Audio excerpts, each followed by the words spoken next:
I rank where the view is nothing less than phenomenal. For how I express and project from my abdominal. The only view better, both my daddy and my mama know. No living parents, my sons give me balance. My wife is my serenity, this mic is my identity. The world is foul enough, that's why I write without obscenities. Provoking danger with broken language and spoken anguish. Begging to get hurt, why would you ask to go through changes? Yes, Lord, life's a chessboard, master the angles. Control the tempo, be the one who holds the info. Acknowledge is just as deadly as machete swings. When spoken, the truth is as potent as that Medellin. While others swear the style is free, I just let it ring. Our time is undervalued, soldiers make us better kings. My family's on my shoulder, reaching after better things. Today I take the shot, for them I'd rather set the screen. My mama told me follow my dreams. My daddy told me get it by any means. Stand tall, make a bow to a king. But I've evolved, you can see the result. Look in my eyes when you speaking to God. Life and for those who we caught up in using what I was taught with the muse. I guess they call it proving I'm more than an artist. Penciling out my darkest while stenciling out a harvest. And storing what gets me from A to B, just like garages. Instrumental with collages. Envision what I've been drawing. Broadway to give you rhythm like the great Lena Horne. So bent on, found comfort in the storm. Find peace and on when you see them others perform. Organized chaos, I'll cast it like hey ya. The winner of the 2022 AT&T Slam Dunk Contest from the New York Knicks. Let's hear it for Obi Toppin.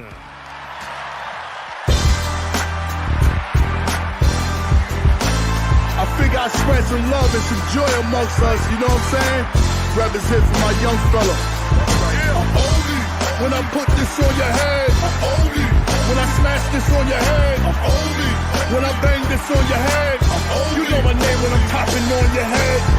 Last year they jerked us from the dunk test. This year I'm back, you know I'm Movex. I hold it down my own, represent the city. All my Mars underground chat stay gritty. 5 times we winners on the showcase. Never mind the Reggies, let them all hate. From New York to Cleveland, that All-Star weekend. If I don't win that trophy, I ain't leaving. I'm 6'9", incredible with the vertical. Medical prints on the rim means I'm surgical. Posterize you with a flick cause you playing gutter. Same house like my dad when he played at the Rucker. How you wanted the alley-oop from out the roof. If I was Blake, I would've jumped over a new coupe. My shoe game by the greatest, so I stay sporting. Some OB hot toppings, so I went Jordan. That windmill from the wing, it'll make the garden buzz. Then take off with one bounce where Fat Joe was. The next morning, everybody saying it's my night. The great Warner Wolf be talking on my highlights. That one jersey be swerving through the back cuts. And I ain't drunk when I tell quick to throw it up. Get out my way, you ain't seen that no look pass. The next dunk might down talk and break your glass. When I put this on your head, I'm oldie. When I smash this on your head, I'm oldie. When I bang this on your head, I'm oldie. You know my name when I'm topping on your head, I'm oldie. When I put this on your head, I'm oldie. When I smash this on your head, I'm oldie. When I bang this on your head, I'm oldie. You know my name when I'm topping on your head. Last year they jerked us from the dunk test. This year I'm back, you know I'm Movex. I hold it down my own, represent the city. All my Mars underground chat stay gritty. 5 times we winners on the showcase. Never mind the Reggies, let them all hate. From New York to Cleveland, that All-Star weekend. If I don't win that trophy, I ain't leaving.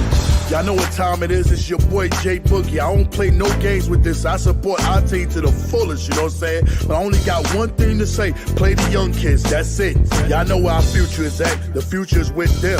Not in the past, not in the present, the future, let's go. When I bang this on your head, I'm oldie. You know my name when I'm topping on your head, I'm oldie.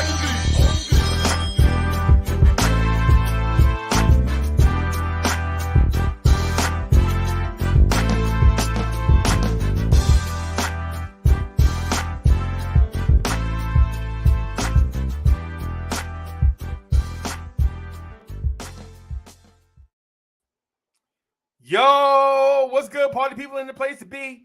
It's your man's, the #1 chief rocker in Knicks universe, Uncle Freezy. Good morning and welcome to the Knicks Morning Drive. Let's get this party started right. Blue tears orange tears, Blorange tears. You feel me? Blorange tears. Yo, throw your hands in the air and wave them like you just don't care. And if you got some loot and a stick of juicy fruit, somebody say, oh yeah. Oh yeah. Scream. What's good? What's good, party people? Listen, I got something for Toronto Raptors, right? If you're a Raptors fan this morning, I got something for you. It's a quote by the great American poet, Prodigy. Prodigy said,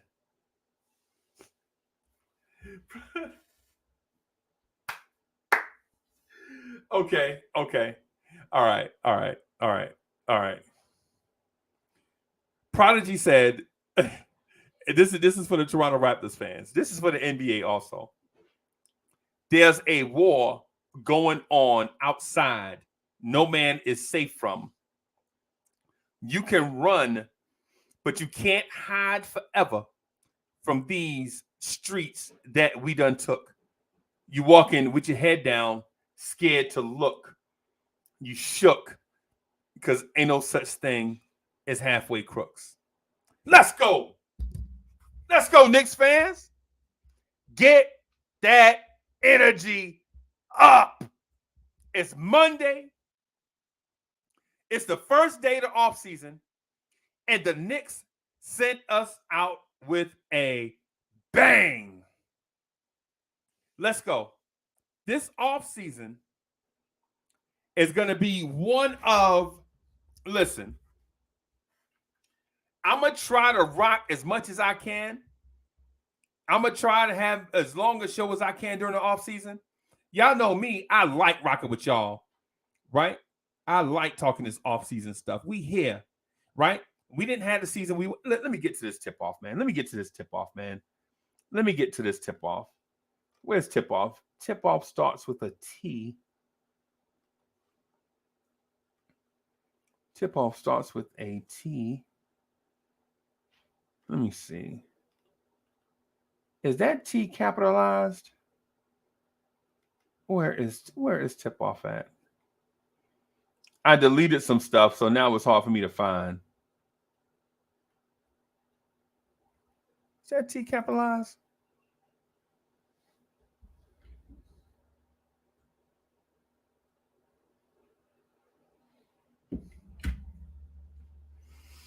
Yo, it's crazy.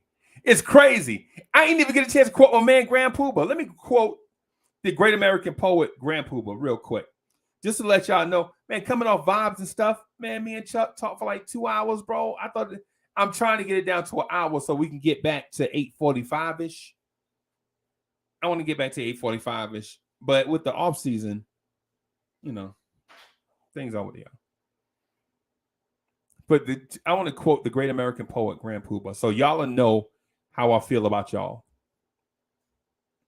So you know how I feel about you. The great American poet Grand Poobah says, now a lot of people think this is easy as it looks. Books and books of rhyme, concepts, and hooks. Stressing and stressing to get thoughts manifested. Stressing and stressing to hit the world with a blessing. Bam! There we go. Now the time for the tip-off. Listen. Yes, I am out of the window. I'm out the window. Right? I'm out the window and I don't want no help. Don't try to get me from going out the window. Because last night, kind of, whatever you want to call it, I think I may have seen the future. I think the Knicks may have solved their point guard issue. And I think the Knicks may have the star that they have been searching for all around the world. You're searching all around the world for your star. And here in your backyard.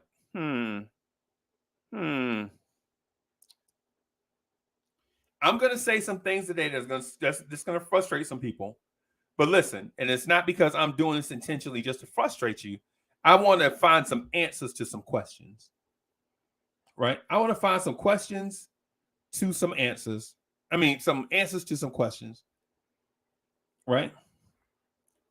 Did Quickly have another triple-double? Thank you, boss. Mo just bought me a snack, right? Because this vegan thing is real. So I have in case y'all can't tell what that is. Can y'all tell what that is? Popcorn.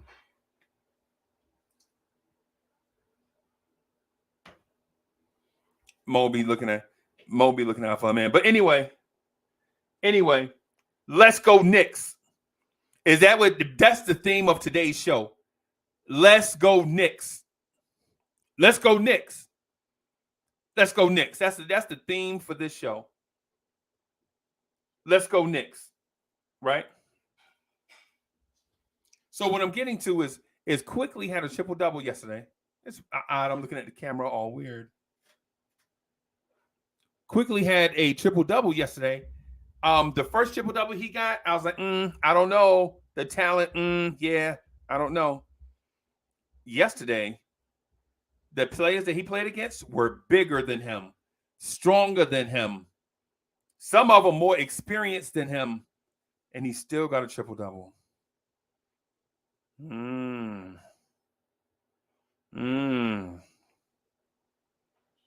I got a lot of stuff that I want to touch on today. I think Quickly is the point guard of the future. I don't want to pay a dude to come in and cut into Quickly's production. It seems that he has learned how to play the position the way that Tom Thibodeau likes. And Tom Thibodeau yesterday yelled at him during the game for jacking the how far away was that three-pointer he took? Not the one he made, the one he missed. The one he missed, it was all net, no rim. And Tibbs was yelling at him and Quickly went over to him and talked to him while Obi was shooting free throws. He's like, calm down, coach. I got it. That right there, triple-double aside, Obi 42 and whatever he's 47, I don't know. It seemed like 80 to me, right? It seemed Obi's Obi knocking down 6 3-pointers in the game. What? Let's go. Now in the draft, it don't really matter if Quickly is this version, if this version of Quickly or something in that neighborhood is the third year Quickly, we don't need no other point guard. We can keep Kemba and D Rose and have them back up Quickly. And I know that sounds crazy, but limited Derrick Rose and limited Kemba can contribute something. Kemba off the bench as the third point guard can contribute something. Right? If he accepts that role. Derrick Rose coming back healthy, and I know Derrick Rose won't stay healthy. I know this. It's the reason why you have a fourth point guard in Miles McBride. Right?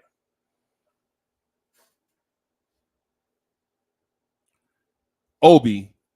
Oh my God. Should I change the Super Randall thing to Super Obi? Should I change this to Super Obi? Should I change that to Super Obi? Somebody help me.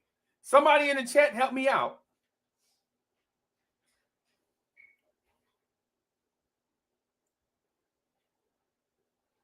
Can somebody help me? Somebody help me out. Should I change this? Oh, where did I put it? Where did I put it? It disappeared.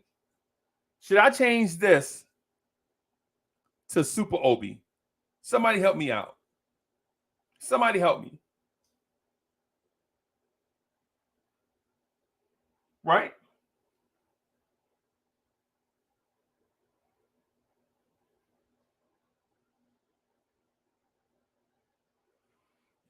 Obi scored inside out, outside in, mid-range, ball on the floor, all the things we wanted Obi to see. I called him a dunk contest participant.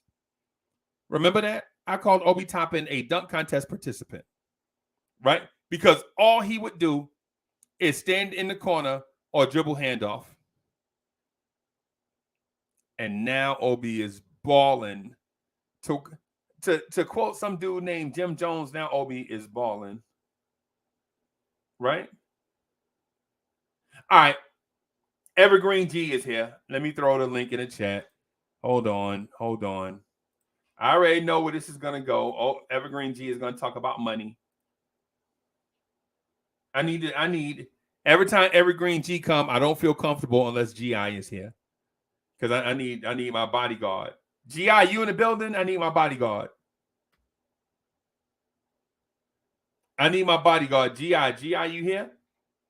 I need my bodyguard. I don't know if GI is here or not, but I'm going to throw the link in the chat anyway. So here's the thing. So for one, shout out to Knicks fans for enduring this, right? So shout out Knicks fans for enduring this long season.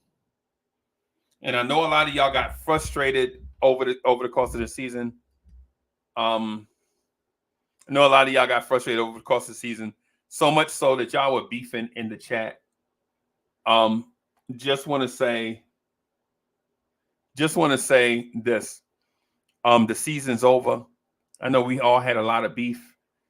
I want to consider all that stuff water under the bridge. Right? I want to consider all that stuff water under the bridge. Let me start bringing people in. Hold on.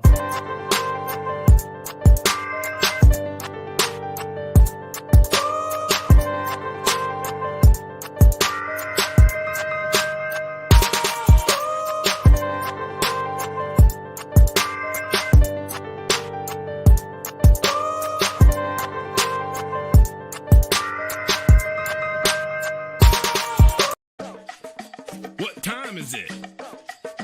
I would like to introduce. We need a beat.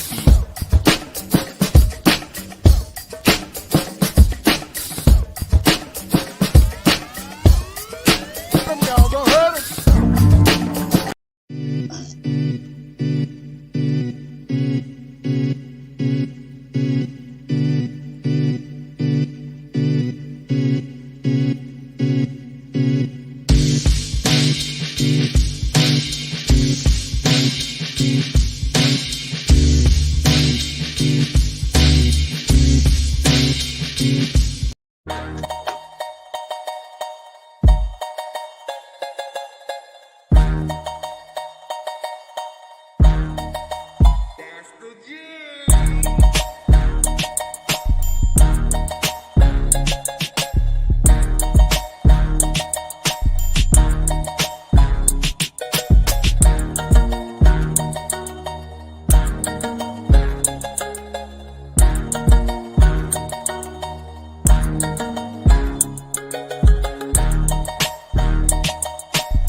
Yo.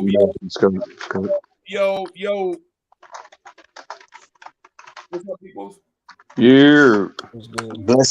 Blessings. Yo. So anybody impressed with Emmanuel Quickly yesterday? Of course. I've been a Emmanuel Quickly fan. Shout out to Emmanuel.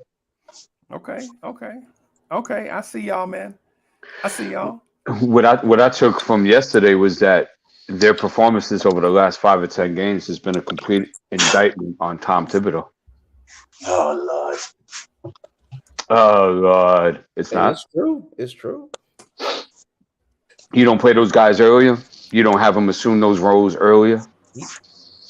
You can't say that Mr. Cobblepot doesn't look bad for this at this point. I mean, it's like you're telling me that you moved Alec Burks out of position and you had a guy who could produce better at point guard. You're telling me that you gave Obi 15 minutes or less the whole season and he can do this? It looks bad. And Sam, I wanted to slide down a seat and take a different perspective on it. But I'm gonna bring in GI first.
Yo. Let's go, yo. Top of the family, top of the morning. Another amazing season. Well, I don't know if it was amazing, but another one in the books. Yeah. Another one in the books, man. Hey, Sam, I want to speak to the point that you just made. You and D Poetic made. Just I don't want the topic to go cold. Yeah, of course. I don't think it's tips. Right. Who was it then? And so I'm gonna get to it. Mm-hmm. So I think Obi, Emmanuel Quickly, and others played freely because there were no ball hogs in the game to keep the ball out of their hands. And what I mean by that is there were no ball stoppers. There was like no young selfish scorer to take the ball out of Quickly hands and shoot 7 for 35. You know what I'm saying? Or there was no ISO guy that waved everybody off and stopped the ball movement and just went ISO whatever 30 possessions down the floor. Okay, you know what, Freezy? I'll partially agree that there were no people to stop the ball movement, but at the same point, Obi also said it himself. He played free because he was not afraid of getting yanked. Right. By the coach in general, which is what we all knew. I think. But you're supposed to have that. Let me finish. Sorry. I just want to finish this just real quick, so there won't be a misunderstanding of what I'm saying, right? So I'm not saying that Julius Randle is a bad player. I'm not saying that RJ Barrett is a bad player. What I'm saying is there was no ball dominant guy on the floor to take the ball out of because remember the roster was limited. The roster was short. The roster was 8 men deep, right? So what I'm getting at though is Quickly it can be trusted when there's nobody else on the floor to snatch the ball out of his hands or make him a tertiary player. Like when even though Quickly plays point, when Randall is on the floor, Quickly is a shooting guard, spot up shooter. When Randall is not on the floor, when Mitch is not on the floor, when RJ is not on the floor, then you see Emmanuel Quickly's game driving to the basket on display. With those guys all on the floor, we wonder why Quickly don't take the ball to the basket. Right? And with Obi, you notice Obi with those guys, Obi was a spot up guy, right? And just a leak out dunker guy. With those guys off the floor, Obi had carte blanche to do other things, and he did it yesterday against the Raptors. Now, is Tibbs partially to blame? I would say yes. I agree some, but I also think there is a degree of circumstance that we can't leave out when we talk about what the offense looked like yesterday. because the thing that makes my perspective right is Tibbs was there yesterday for quickly triple double, but the ball stoppers weren't right. But then when you also saw Quickly play with the ball stoppers and see Quickly's production below, that's all I'm getting at, Sam. Okay, so I don't know why you keep on just directed it to Sam. It's kind of strange, but what I'm I'm just saying because saying, Sam was the last one that talked. but what I'm saying is that they have to enable, right? Tibbs enables Julius And and that ain't RJ. strange. That was the one. Here we go. So what I'm saying is that he sets up the offense. He decides who it's ran through, how it's ran through, who gets it in the fourth. He's the architect. The players are just soldiers.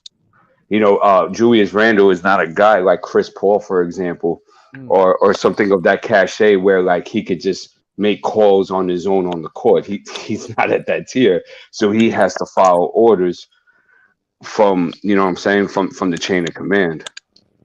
So I'm just saying that when you say that, you're indicting Tom Thibodeau because he was the one that He allowed it. architected the offense and the roles and how it was going to be constructed throughout the year. In the minutes, right? Yeah, All that, in the minutes. all that in a bag of chips. In the dip. Yeah. Okay. So the fact that David, Randall and listen, RJ guys. were hurt has nothing to do with what happened yesterday.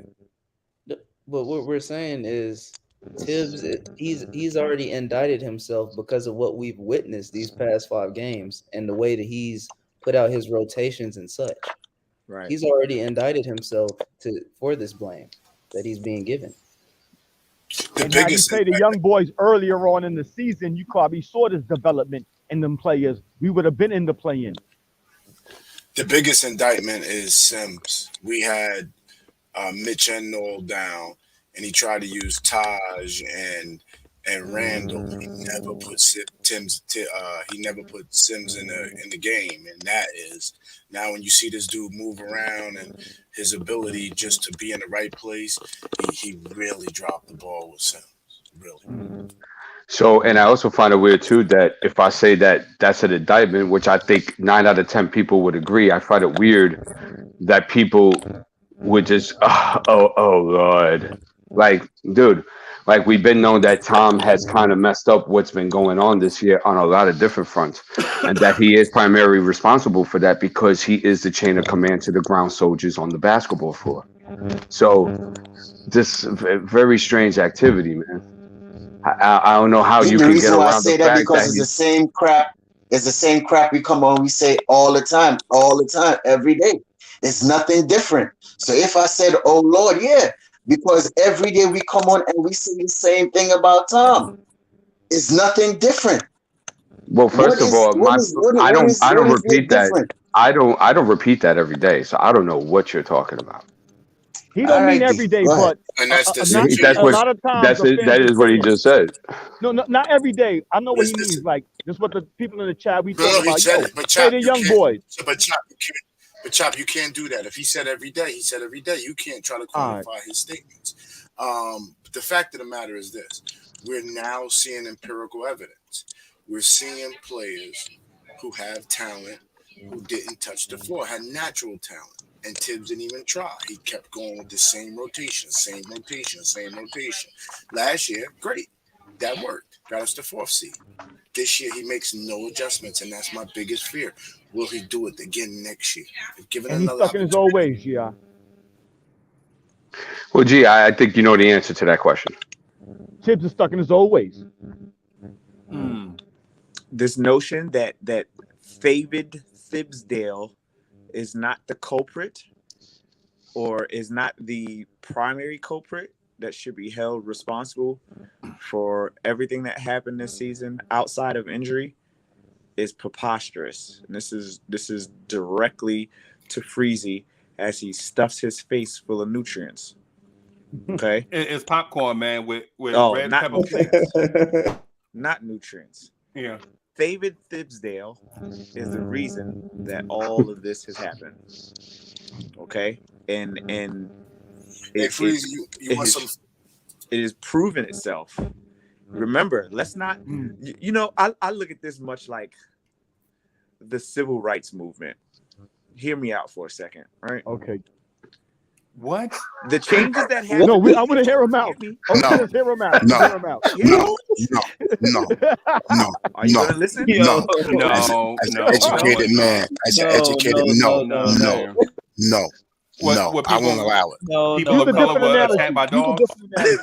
I won't Get allow another it. analogy. Come on, man. I Use won't another allow analogy. Come on, man. Let's be Listen, get respectful another of our it. Man, y'all laughing. I'm not. Yeah, remotely because I don't laughing. see. Yeah. I'm laughing because I don't see the comparison. I'm just shocked at that comparison. We'll leave it alone. We'll leave it alone. That's fine. Thank you. Thank you so much. The bottom line is Tom Thibodeau did not put these players into position. From early. Didn't do that. From early, right? He didn't do that. Okay. Although he's taking credit for it as if he did it, he did not. Injuries put those players where they needed In those to be. positions. Right? So this wasn't the grand scheme, master plan, Rakim idea that came out of Tom Thibodeau's brain. This was, well, what do I have left? Right? So the young guys playing is a what do I have left? What am I supposed to do? Last resort. And it just so happened to pan out. So this idea that Tom Thibodeau is not solely responsible outside of the Julius Randle antics and outside of injuries, the reason we lost this season is because of David Thibsdale. He's not solely responsible, though, Evergreen. Who decides who plays? The front office also has mandates as well that they could say, hey, look, listen, Tom, we need this because of X, Y, and Z. What you're doing here is not working X, Y, and Z. So Well, it's a collective. I'll That's agree correct. with that, but I'll say this. Until I see on paper what that mandate says, I'm going off of what I can see on the floor. And what I can see on the floor is a whistle, right? The whistle gets blown. Players get subbed in. Some players stay on the floor. Those players that stayed on the floor did not contribute in a manner that would associate the Knicks with winning basketball. Period. Okay, hold up, Evergreen. Before you finish, and D is balling. Remember, the front office gave Thibodeau full autonomy to do what he wants to do. So, you know what I'm saying? It wasn't. You can't blame the front office because they let him do what he wants to do.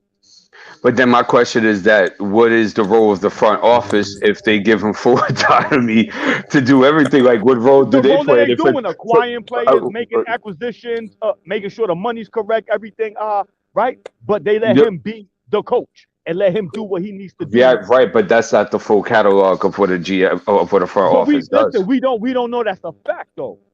If they pull in the strings and some play this player or play Randall or whatever, or such and such, we don't know that. That's not a fact. I'll say this. Look, the GM sits on their bottoms, right? They're not on their hand. No, hear me. They're not actively working every single day, right? Like they make their decisions in the beginning of the season. They make their decisions, just before the trade deadline is over, and they might have a few guys that are dealing with scouting. But other than that, that's the evidence that we've seen from this team that the GMs aren't doing anything. Exactly. Right? The GMs aren't doing anything. Now, with that being said, they are still held responsible as well. So we can't just use this simple excuse of, I'm blaming Tom Thibodeau because they gave him autonomy, right? But they still aren't, they're not above reproach in this case. They are still held somewhat responsible. That's like if your kid is a bully and your kid is walking around punching people in the face, he's the bully, but you don't do anything about it. You just let him continue to go outside and run amok. That's like, what no, the he's GMs a good boy. Did. Well, exactly. The parents are responsible. Right. So, but at the same time, at some point in time, we gotta is Tom Thibodeau not an adult? Right. And that's the problem. Is that Tom Thibodeau, we all can see, all of us grown men and adults here can look and see exactly what is wrong. And he's old-fashioned and stuck in his ways. Is a problem. And none of us are professionals. None of us are professional basketball, anything. Well, maybe D, because you've done some coach. I don't know if you got paid for what you're doing, Of course. right. So outside of D and his stature and coaching, none of us are professionals. But the fact that we can see the writings on the wall, and the guy that's there every single day, you guys don't see what's going on every day. The fact that guy who is there seeing stuff every single day doesn't see the things that we see on a 3 games a week basis is asinine. And we can't sit here and not hold him accountable. But of course, the GM, and the president, everything, right? Hold him accountable for everything. Absolutely. Outside of injuries, everything else, yes. So are you willing to give him credit for the good stuff? Am I willing? The good stuff wasn't a matter of his product. It wasn't his product. It was the good stuff. Bad stuff is the stuff that Tibbs did.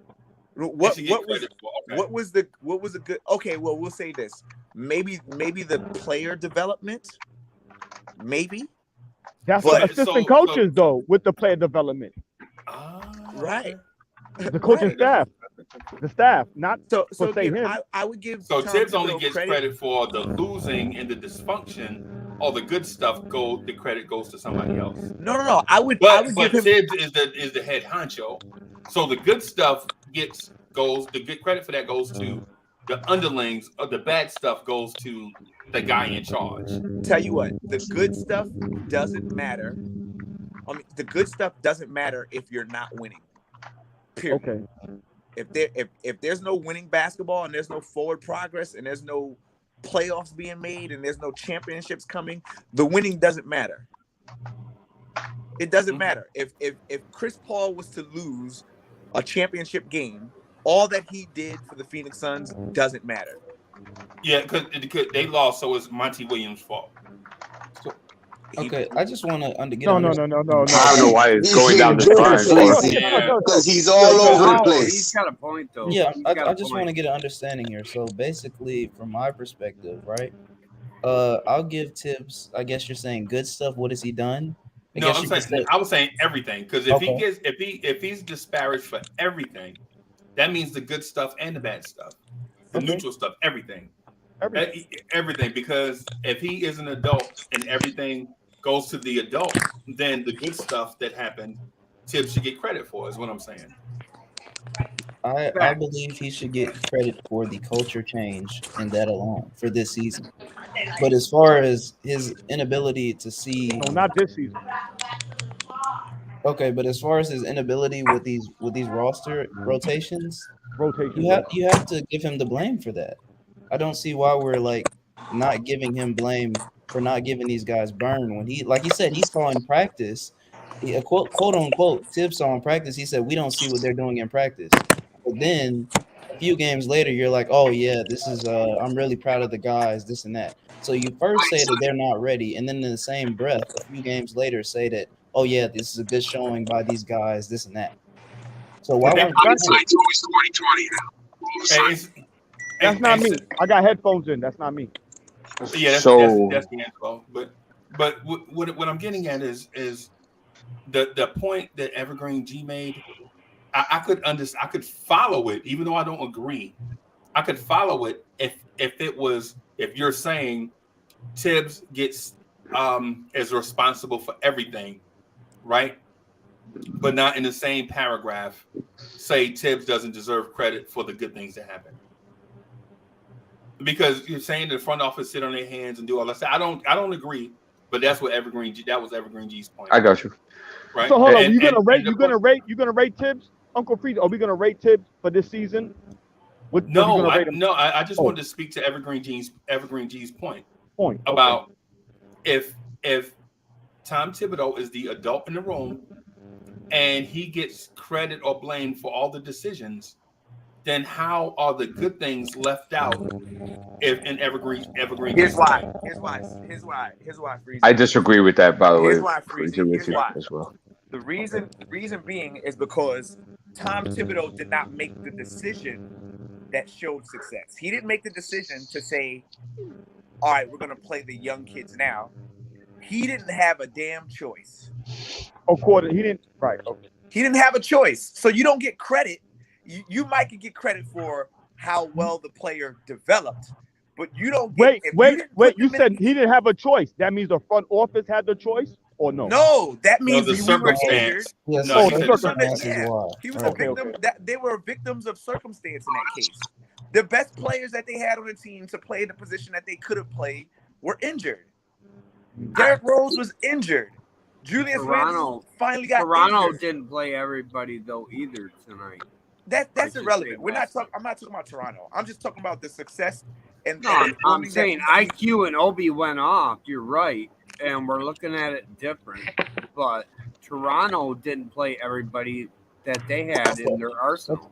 Again, that's not the conversation we were having, though. That's not the conversation we were having. No, but I'm saying with Tibbs, like I understand victim of circumstance. I get it, injuries and such and whatnot, and he could only play 8 guys.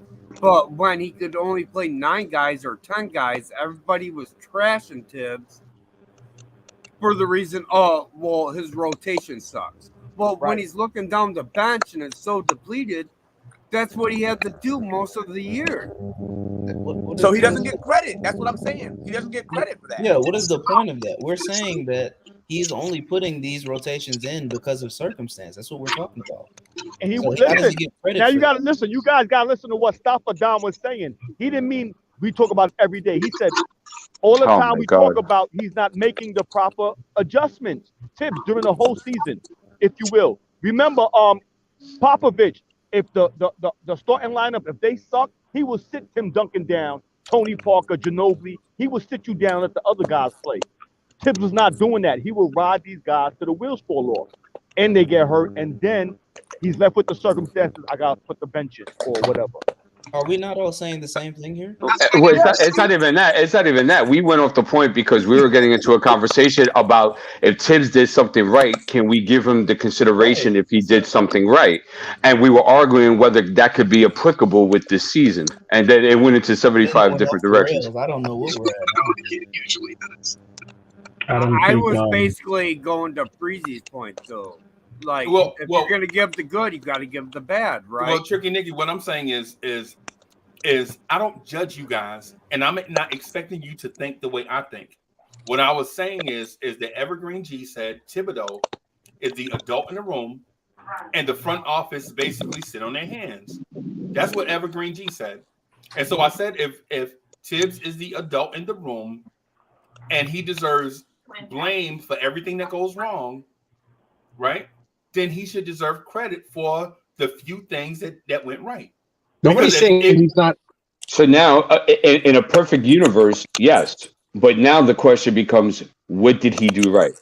Right. So that should be the next question, right? Mm-hmm. And did he have a hand in these things, right?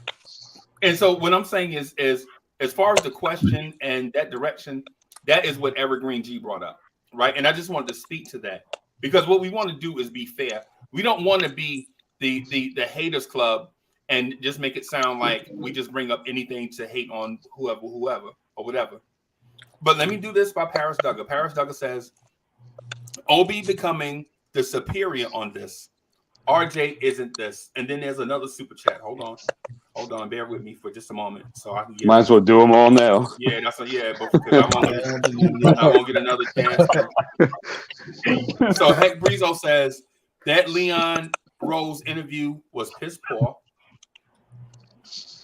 Yes, it was.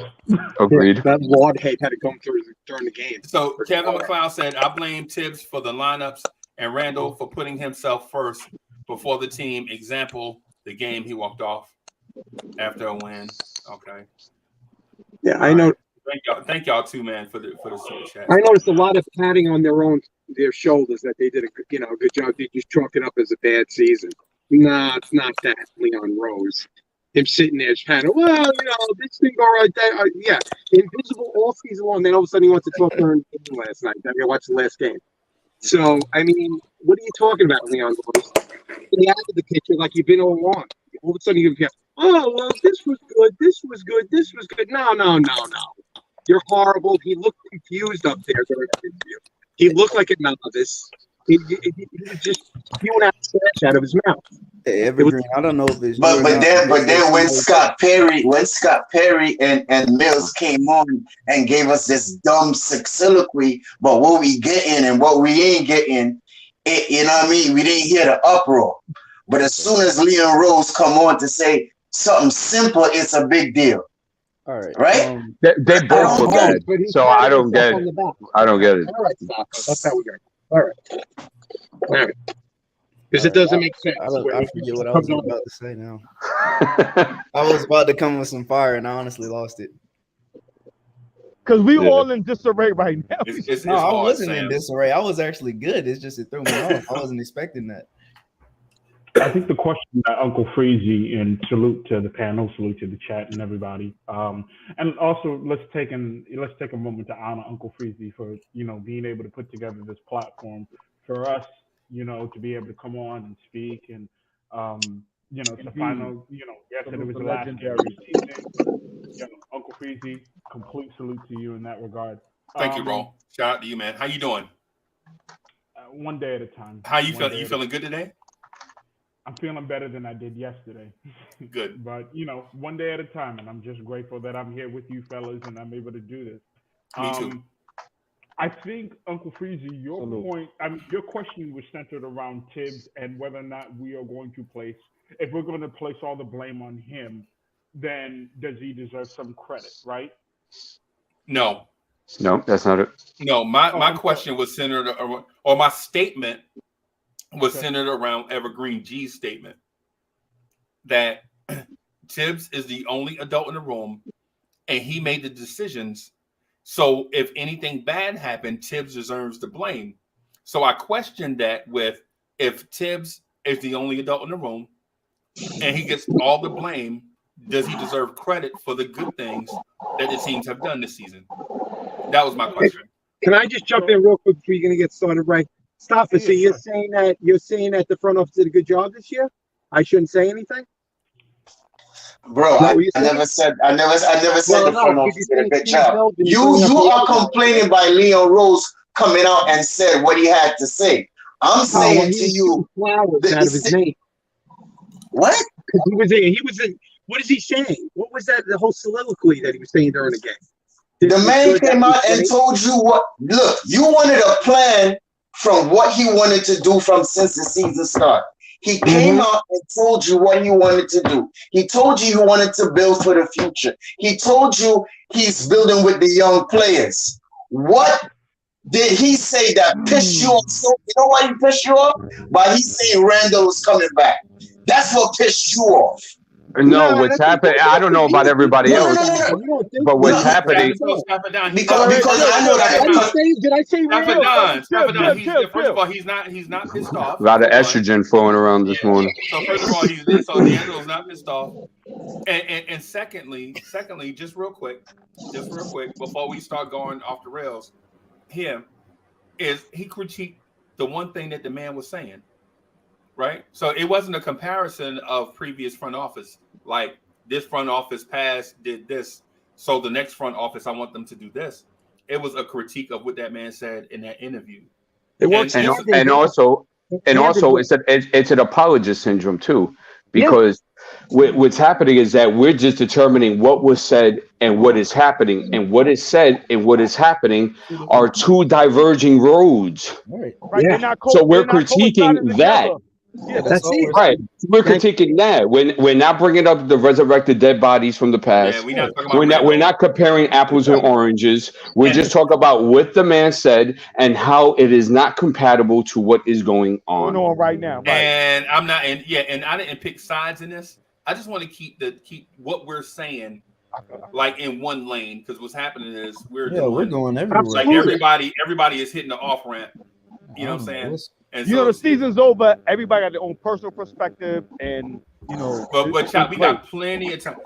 Trust me, the off season is long. Yeah, we didn't even go over the question. It's a long off season. You know what? Everybody's letting it out. Let everybody let it out. They're just letting it out right now. Let it out. So Paris Duggar, thank you for the generous contribution.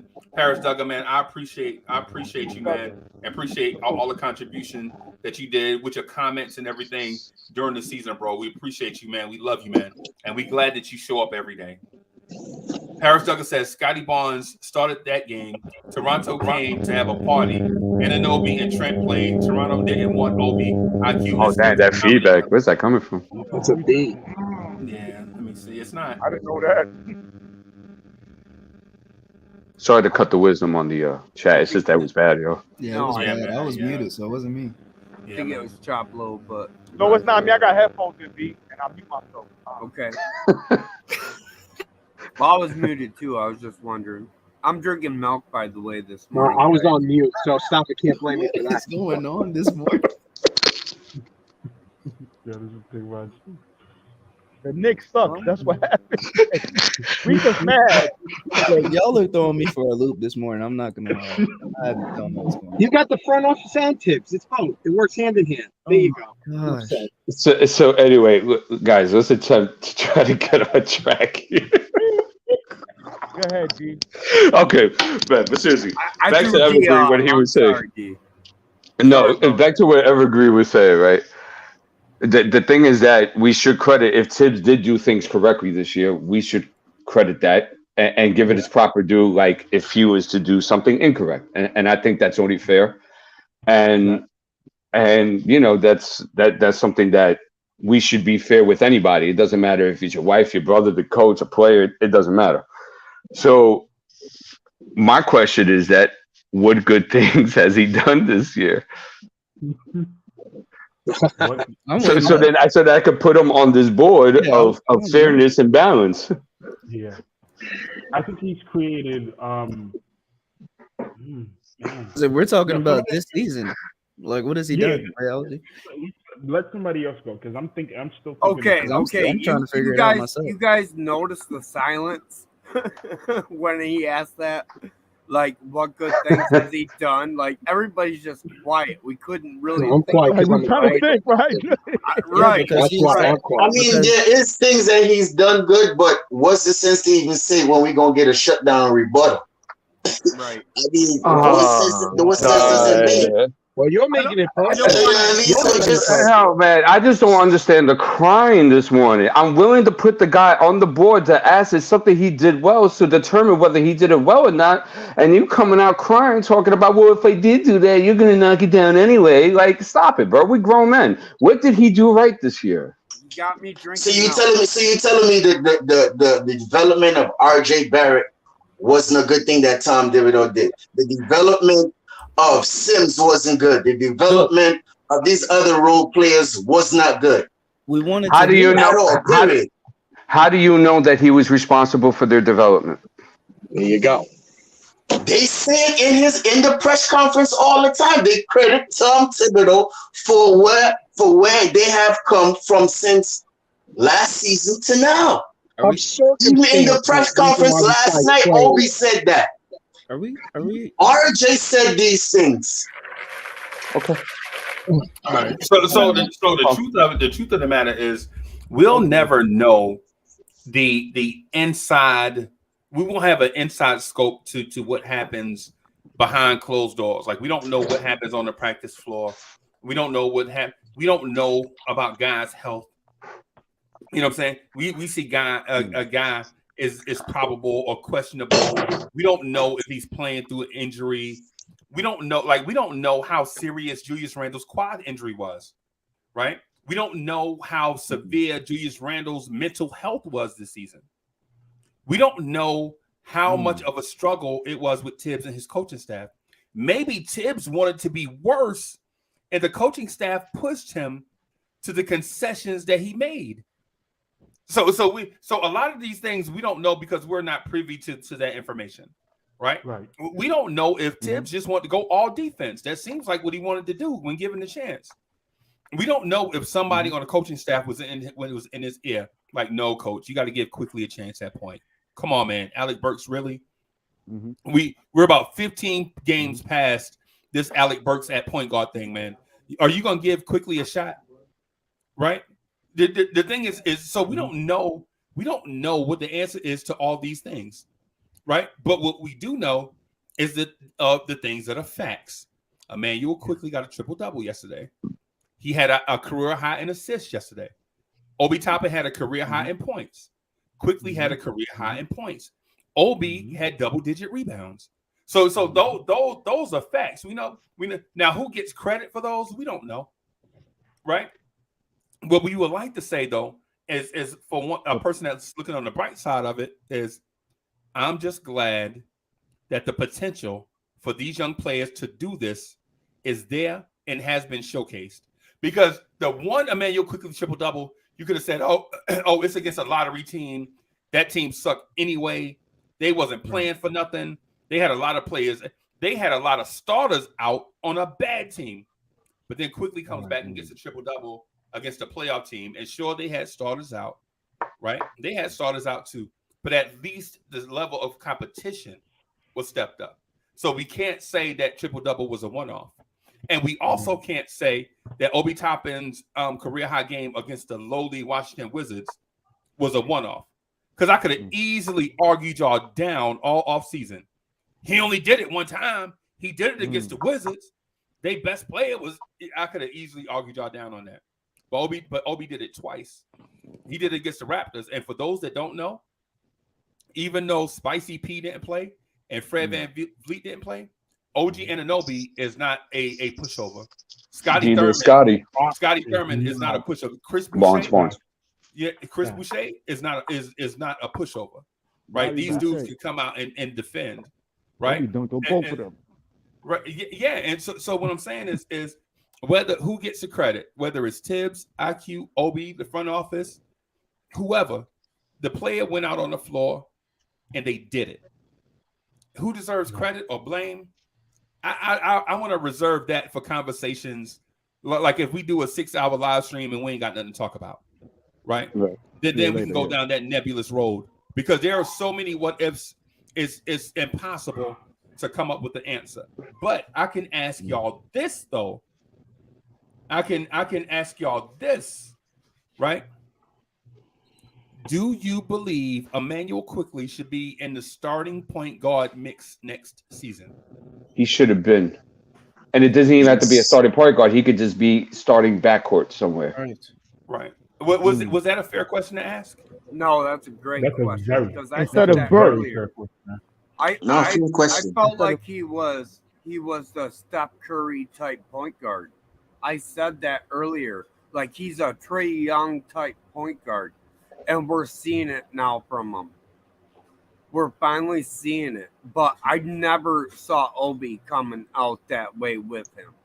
Never seen that coming.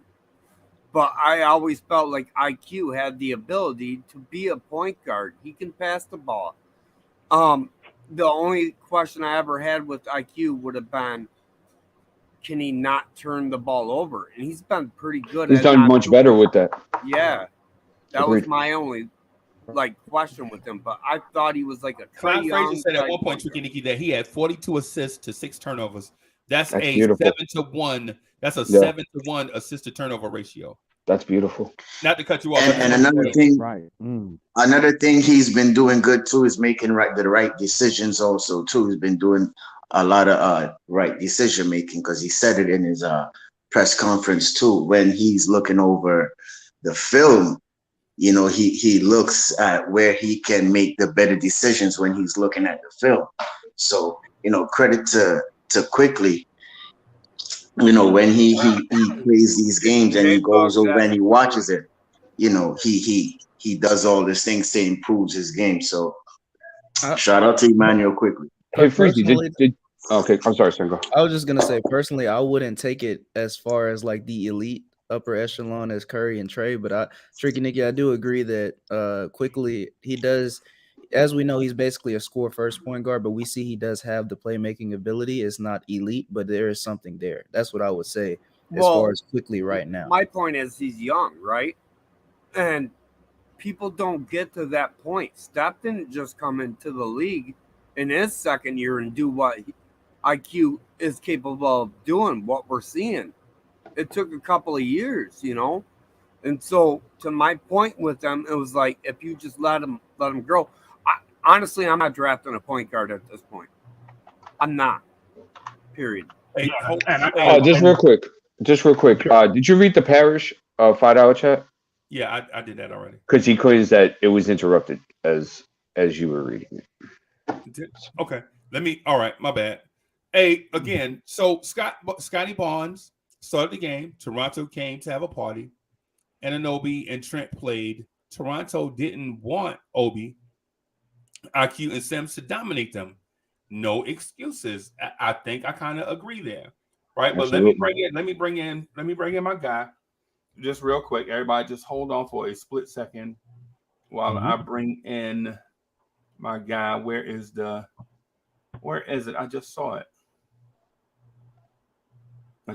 Just hold on. Bear with me, y'all. Bear with me. The winner of the 2022 AT&T Slam Dunk Contest from the New York Knicks, let's hear it for Obi Toppin.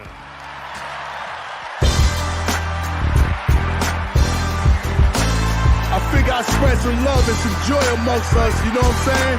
Represent for my young fella. Yeah, I'm Obi. When I put this on your head, I'm Obi. When I smash this on your head, I'm Obi. When I bang this on your head, I'm Obi. You know my name when I'm topping on your head. Last year they jerked us from the dunk test. This year I'm back, you know I'm Movex. I hold it down my own, represent the city. All my Mars underground chat stay gritty. 5 times we winners on the showcase. Never mind the Reggies, let them all hate. From New York to Cleveland, All-Star Weekend. If I don't win that trophy, I ain't leaving. I'm 6'9", incredible with the vertical. Medical prints on the rim means I'm surgical. Posterize you with a flick cause you playing gutter. Same house like my dad when he played at the Rucker. How you wanted the alley-oop from out the roof. If I was Blake, I would've jumped over a new coupe. My shoe game by the greatest, so I stay sporting. Some OB hot toppings, so I went Jordan. That windmill from the wing, it'll make the garden buzz. Then take off with one bounce where Fat Joe was. The next morning, everybody saying it's my night. The great Warner will be talking on my highlights. That one jersey be swerving through the back cuts. And I ain't drunk when I tell Quick to throw it up. Get out my way, you ain't seen that no look pass. The next dunk might Darryl Dawk and break your glass. When I put this on your head, I'm Obi.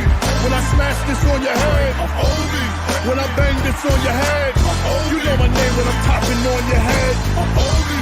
When I put this on your head, I'm Obi. When I smash this on your head, I'm Obi. When I bang this on your head, I'm Obi. You know my name when I'm topping on your head. Last year they jerked us from the dunk test. This year I'm back, you know I'm Movex. I hold it down my own, represent the city. All my Mars underground chat stay gritty. 5 times we winners on the showcase. Never mind the Reggies, let them all hate. From New York to Cleveland, All-Star Weekend. If I don't win that trophy, I ain't leaving. Y'all know what time it is, it's your boy J Boogie. I don't play no games with this, I support our team to the fullest, you know what I'm saying? But I only got one thing to say, play the young kids, that's it. Y'all know where our future is at, the future is with them. Not in the past, not in the present, the future, let's go. When I bang this on your head, I'm Obi. You know my name when I'm topping on your head, I'm Obi.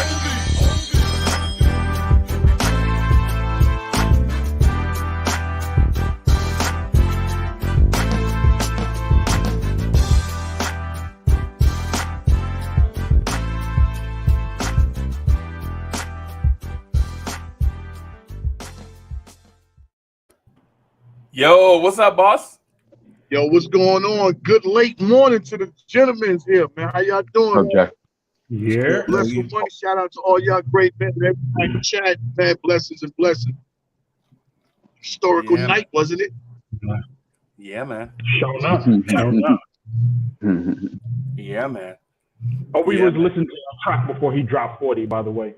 Just he had the headphones on and he was just rocking that track and he went out and dropped 40. So had to be. He had to be listening to that J Boogie to come out and play a game like that. That track. He had to listen to that track. Well, I do know he got it, and I do know his mom's like it. So, okay, you know what I'm saying? That's dope. Yo, that joint is fire, big bro. I appreciate it, man. I don't know. I don't know why. Well, I know why I'm holding on to the single because it's another verse to it. So, but and that's a great thing last night, man. You know, it was a full, complete schedule, man. You know, this man was the leading scorer last night everybody in the league. Wow. How can we say that? Obi Toppin led the league in scoring for one night over KD. Everybody, 42. Right. With a double. And back to back too. Back to back magnificent performances. Yes. What's that? The business. 2020, 19, 35, 42. Round up with a double-double last night. That was his first double-double too, wasn't it? No, he had double-double before. I think he had a 10 and 10. Hey, but you know what? And I think the most important takeaway is when you look at an Obi Toppin stat line in history now, Obi Toppin is a 30% three-point shooter. When at one point this season, he was shooting 14% from three. 14%. And for his position, right? Right. So he shot 30% for the year. That, in my mind, is amazing. And he's at 56% this month. Amazing. Amazing. But hey, Freezy, I got one point that I think should be highlighted about Obi Toppin. Okay. And this is not even me bashing Randall. This is just what it is. It's facts. Game shooting better than 50% this season. Randall has 8 and 72 starts. Obi had 7 and 10 starts. Wow. It's crazy. You know, I said this the other day, man. I gotta keep on feeling like that because it is so good to see this man doing what he's doing with us over these last few games. Then knowing we coming off the trade deadline and we could have traded him, say to somebody like Sacramento, and he could have been running up and doing the exact thing he's doing for us right now for another team. I'm glad we got an opportunity where we see what that guy can do. And the office, you got to make this right. You got to make it right. You have to. These balling already said that's 20 mil cheaper. You know what I'm saying? You got to make this right. What they drafted him for if they don't make it right? Well, no. So here's that. The reason why they won't move IQ and Obi is because this is part of Leon's legacy. This is the one part that you can point to and say, he got it right. And so he's not going to just drop that for the sake of just dropping that. Like, you saw in the interview where he got pretty excited, like his voice, the decibels went up as he was talking about the kids, because that's his thing, that he was responsible for that. He chose Obi while everybody was screaming Halliburton and all this different stuff, and you come out and you watch Obi drop 40, and it's like, well, that's credit to Leon. Leon's not just going to come up off that. He's not just going to trade that just because, oh, well, I want to bring in a star or anything like that. It's just, my bad, yo. It's a pecking order thing. Hold on, Ray. My bad. No, you're fine. Musical chairs, baby. Man, I think anybody could go, man. It doesn't matter if it was pecking order, his legacy. If there is a superstar to be had, Obi, Randall, RJ, everybody's going, bro. It doesn't matter. And remember, it's a business. It's a business, right? Exactly, it's a business, man. Business. Hey, Stephen, check this out, man. This is what I need you to do. On my clock, it's 15 minutes to 12. I don't care what you do, how you do it. I need you to get to the post office and bag that mic up and send that to me. That thing is like Levi's with starch on them, crisp, like. Yo, you crazy. With the creases in it? Oh. Yo, shout out to you, Jay Boogie. Shout out, my big brother. My father used to iron his jeans like that, mad starch. Hey, Jay Boogie, you said earlier, the Knicks got to make it right for Obi, right? Does that mean trading Randall? And who do you choose? It's for me, self-explanatory.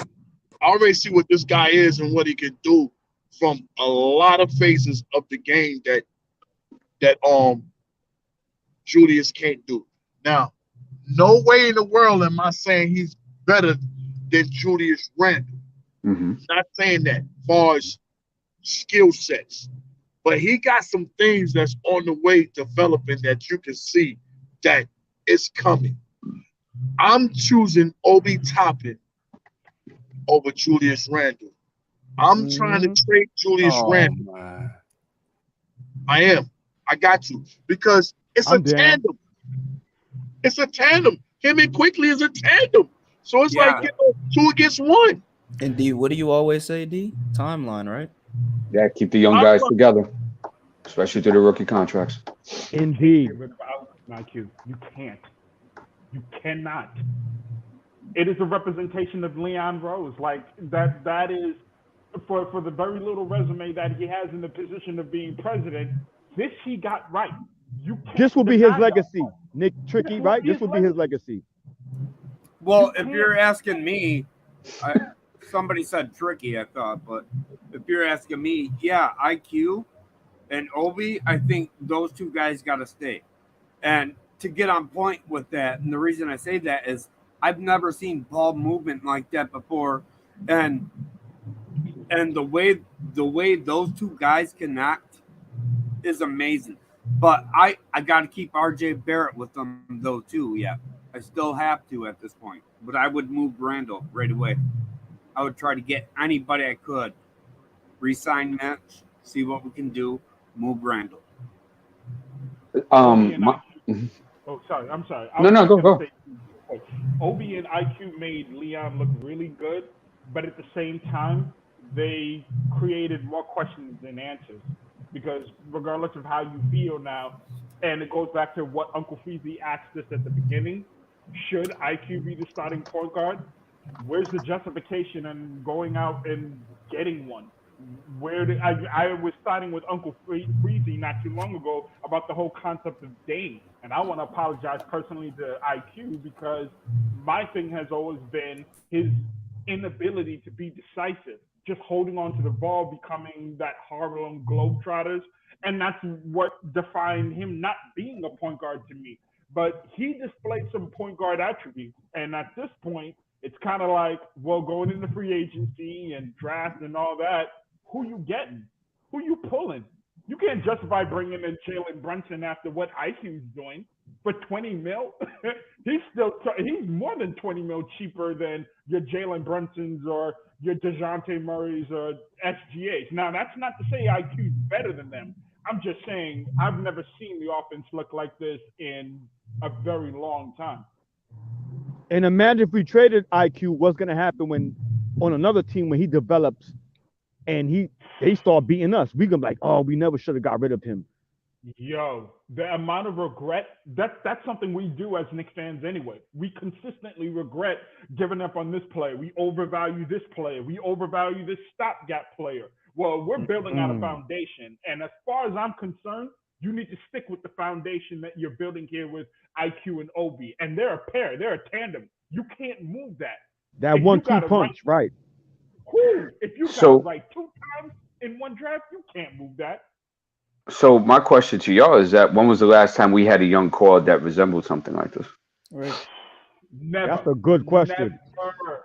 Not since I've been a Knicks fan. So at least I can't recall one, to be honest. Since even the early 90s, I have heard that. I think that's probably when they won a championship, right? Clyde Frazier and Pearl Monroe or something. I don't know. And think about this, D, too. Like, not even, as of recent picks, like, for the most part, all of these guys are panning out well for us. Even Sims, a second-round selection, he's shown to give you something right away. Like, for the most part, rather if it's not an RJ, a top lottery pick or not, these guys are coming in and, showing their worth. So, like, to your point, we have a lot of good players within our youth and young core that we haven't seen before because – as Freezy knows, he can go down the cemetery of all the draft busts we had, but as of recent, we haven't really had one. Right. So then if we all agreed that I think the last one I can think of, the last one I could think of, honestly, was maybe Ewing, Jackson, Strickland, something of that nature. But we traded Rod. That's why, and Mark. So what I'm saying is that let's try something that we've never done before, and let's keep a young core together and see what happens from it. Agreed. because you can't justify the last 30 years to being opposed to something to doing something like that. And D, wasn't that the question earlier That's a about great point. with the younger players and with Tibbs and playing the older players? That was in question too. I don't know if it relates to it, but And I know Say this that. is a business. Oh, I'm sorry. Go ahead. Sorry. No, you go. That was my fault. Oh, no, I was just simply saying, I know this is a business. It's an entertainment business first before anything else. And money talks and you know what walks.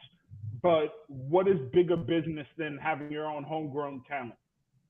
What's bigger? What is more profitable than watching the kids you drafted turn into potential stars? I won't jump out the window and say they are stars, but Right. even for that Nowhere close. superstar, like nowhere close. I mean, again, I've said it on other shows. I've said it, to family members and whatnot. Dolan may be something we hate, but if there's one thing he knows how to do, is make money. And you can't tell me there aren't ticket sales behind an Obi and IQ tandem. No, and radiology, I hear you, bro. I hear you, bro. But what is Leon Rose here for? To bring us a star. So if they had to pack up Obi and quickly to package a star, would you be mad? I don't know. And just to answer your question, I'm not sure. I don't know how I would feel. I do know this. This is something we haven't had in the past 20-something odd years. I mean, probably even when I first became a Knicks fan in '91. The reality is we need to stick with this formula because I understand that stars win championships and, that's how it works. Defense wins championships. But go ahead. No, sure, that's an older thing, but stars win in this league. Your LeBron James, your Giannis's, your KD's, Right. Steph Curry. Stars win in this league, and you need a star. And it was one of the major reasons why I did go towards Uncle Freezy's point when he said, hey, bring in a star like Dame. However, on the other side of that, we got something really special here, and I'm not so certain I want to mess that up. I don't know, man. I'm really on the fence. Yes, if I'm looking at Donovan Mitchell and I'm looking at IQ and Obi, I think I'm leaning more towards IQ and Obi, and that may get all the tomatoes in the world. It's just I want to That see camaraderie with them playing. Correct. Yes. Well, Ray, to your point, right? I mean, most teams that have been on, I say this for the millionth time, most teams that have been on championship runs and been contending build in that fashion. They homegrown, they build their plants, they grow up, it becomes a sustainable product. Then they bring in guys to go ahead and help out, with the rest of the fill out of their roster in order for them to make it over the top. That's how it's done, bro. Yes. So why would we move off these young guys after we have the best young core we've had in 30 years, and we actually have the chance to grow something with that? I don't know, man. That logic don't make sense to me. No. What you saying is correct because you build from the foundation, homegrown, and then you put players around these young boys, if you will, to fulfill or fill out the rest of the team or the squad, whatever. You bring some veterans to fill out the roster. But that goes back to the question of early on in the conversation we just with Tibbs and what he's done and and everything. That comes into question now because Tibbs was not playing the young boys to see the full potential of them. He was just playing the older players, and we wasn't developing. We say, oh, you develop them in practice, right? But no, you're not putting them out on the floor in the fire to see what they can do. They could have been doing this earlier on, where we could probably have made the plan. I think that was the question earlier on when we was conversating and Staffadan said, we talk about this all day, every day. But what? Okay, so I hear this a lot, right? Okay. Tibbs should have played them earlier, right? We hear this a lot, but then you also hear, and we exclude this point because it's convenient. You heard Emmanuel quickly say, as of yesterday. But remember, the reason why I got better is because I changed a routine. I changed the way I watched film. I watch film differently. I started multitasking. That means earlier, like what you just mentioned earlier, Tibbs playing him earlier, he wasn't ready for this thing. He had to make an adjustment if he wanted to get on the floor. when he You gotta made live the and learn. adjustment, Yeah. when he made the adjustment, Tibbs played him. And the same thing with Obi. Obi was like, yo, the difference is, I'm more confident, man. I'm not constantly looking over my shoulder. Right. But notice he said, I'm and not coach. Yeah, I was just going to say that. Excellent. Okay. Right. You're And so we have to look at like these things, man. Like everything that you get in life ain't gonna be ready to be used right away. It's the same thing I was saying about Miles McBride when people want to see him in November. Miles McBride wasn't ready in November. You know what I'm saying? He wasn't ready. You know what I'm saying? He still ain't ready. Are you ready? Right. Yeah. And the thing with Quentin Grimes, he wasn't ready in October, bro. He wasn't ready. Right? But by the time January got here, he was ready. And he got a spot in the rotation and he kept it. Matter of fact, he played so well that the dude that we traded for couldn't even get minutes. We traded for a dude at Grimes' position. Wing player, first round pick. No RJ Barrett. You know what I'm saying? And Cam Reddish couldn't take minutes away from him or Burks or Fournier. Right? So what I'm getting at is I understand where everybody's coming from. I do. Right? We wish that we could rewrite the past or go back to the past and start all over before Tibbs start messing up. The day before Tibbs start messing up, we want to go back to that day and set Tibbs right so that the present and the future could be right. But what we don't understand is what these players look like on the practice floor. And did the coaching staff have faith in these guys? Because guys getting minutes is a coaching staff decision. It's not just like one guy. Ultimately, it's one guy, but it's input from all the other guys too. Oh, so we was blaming Tibbs early, like, oh, right, okay. No, I'm saying that Jericho Sims, he wasn't ready. He was not ready. We saw he wasn't ready. Yeah. He needed to come. Man, listen. How about learn where the bathroom's at in a training facility first? How about learning where the lunch spot is at as a rookie? How about learning how the NBA works and all this stuff, and then gradually work your way up the depth chart? You know what I'm saying? And I think what happens is we watch. And I'm gonna say this, and I know y'all gonna throw me to the wolves, but whatever. I've been eaten by wolves before, so but the thing is we watch. What about hyenas? I don't play, I'm bro. joking. Because they eat you and they laugh at the same time.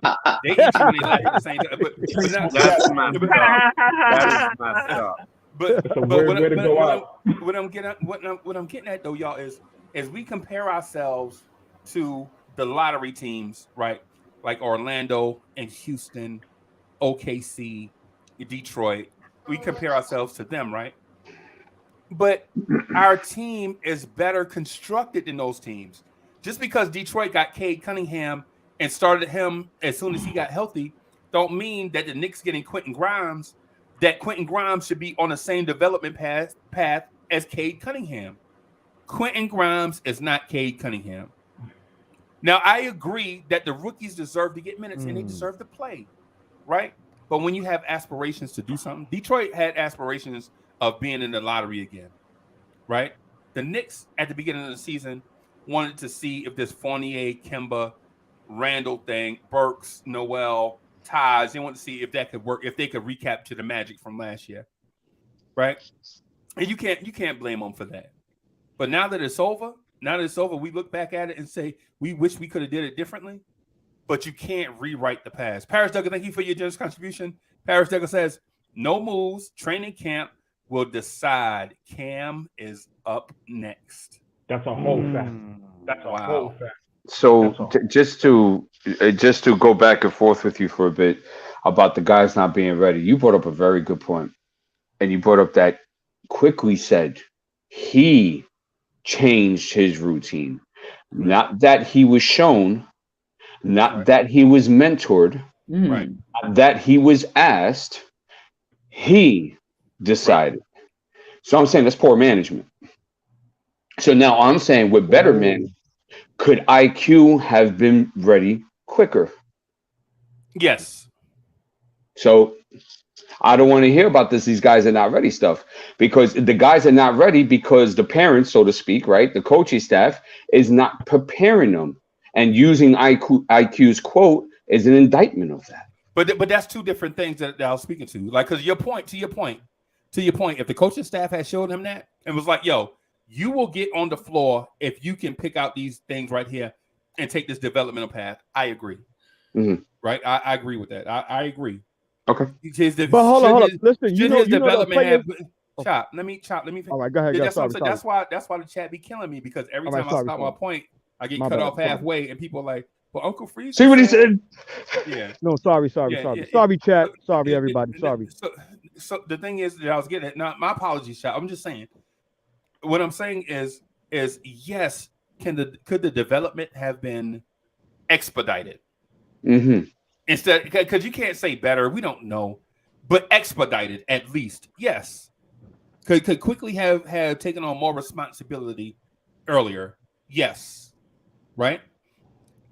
Could Obi have gotten more confidence and not looked over his shoulder earlier in the season?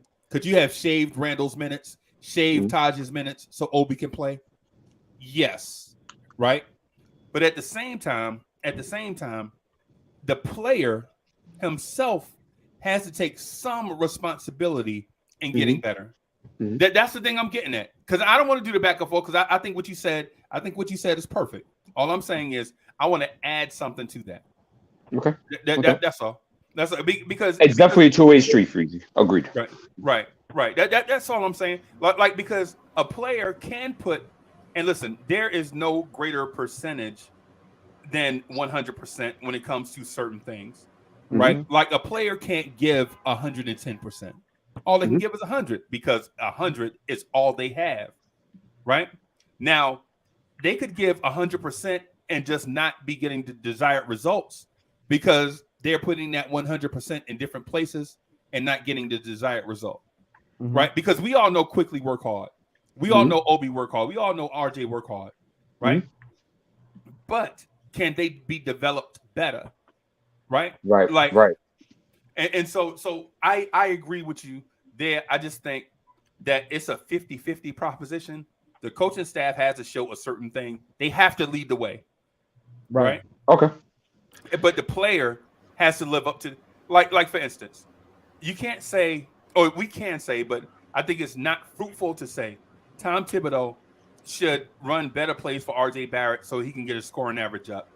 Right. And then at the same time, not mention that RJ Barrett is a poor free throw shooter. Yeah. Like you can't have it both ways, because the coach can do a certain amount of things, but the player, like for instance, somebody that goes to the basket as much as RJ Barrett should not be shooting somewhere in the low 60s, high 70s at the free throw line.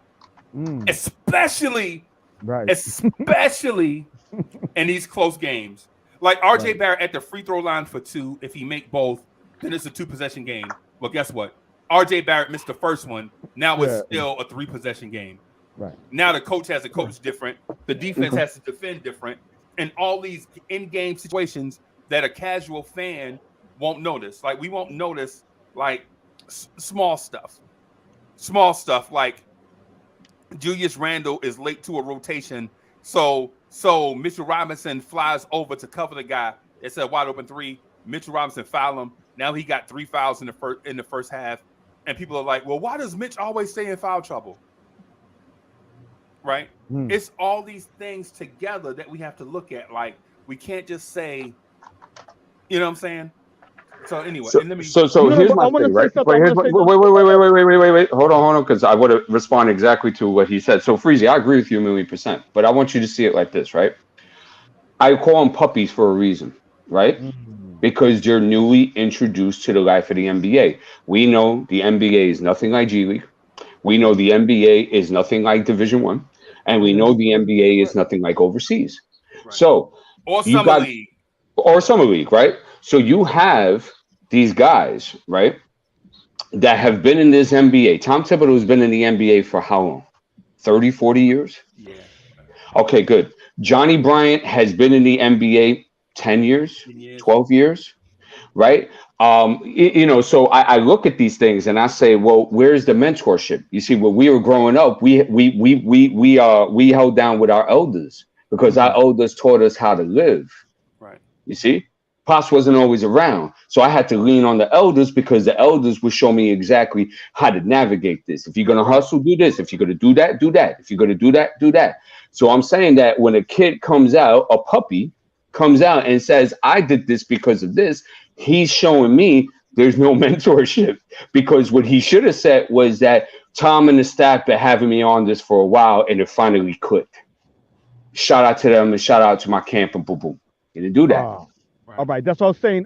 D is some of the players got to be politically correct when the interviews, the post game. They're not gonna say like, "Yo, I should have been doing this." They're gonna speak accordingly, politically correct. Right. But he didn't speak accordingly because he didn't give the coaching staff no props. Right. You see? They still shooting puppy waters. The young.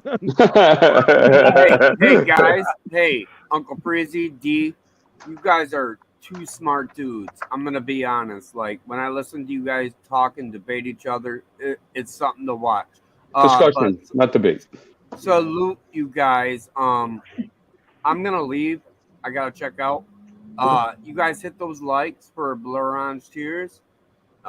Hit that all reminder bell. Salute J Bug, Rayology, Sam, Staffa, everybody else, Choplo, everybody on the panel. Salute chat. You guys have a good night. Have a good day. We love you, brother. Shout out. Thank you, Take care. Take care. Have a great day, man. Great month. Have a good day.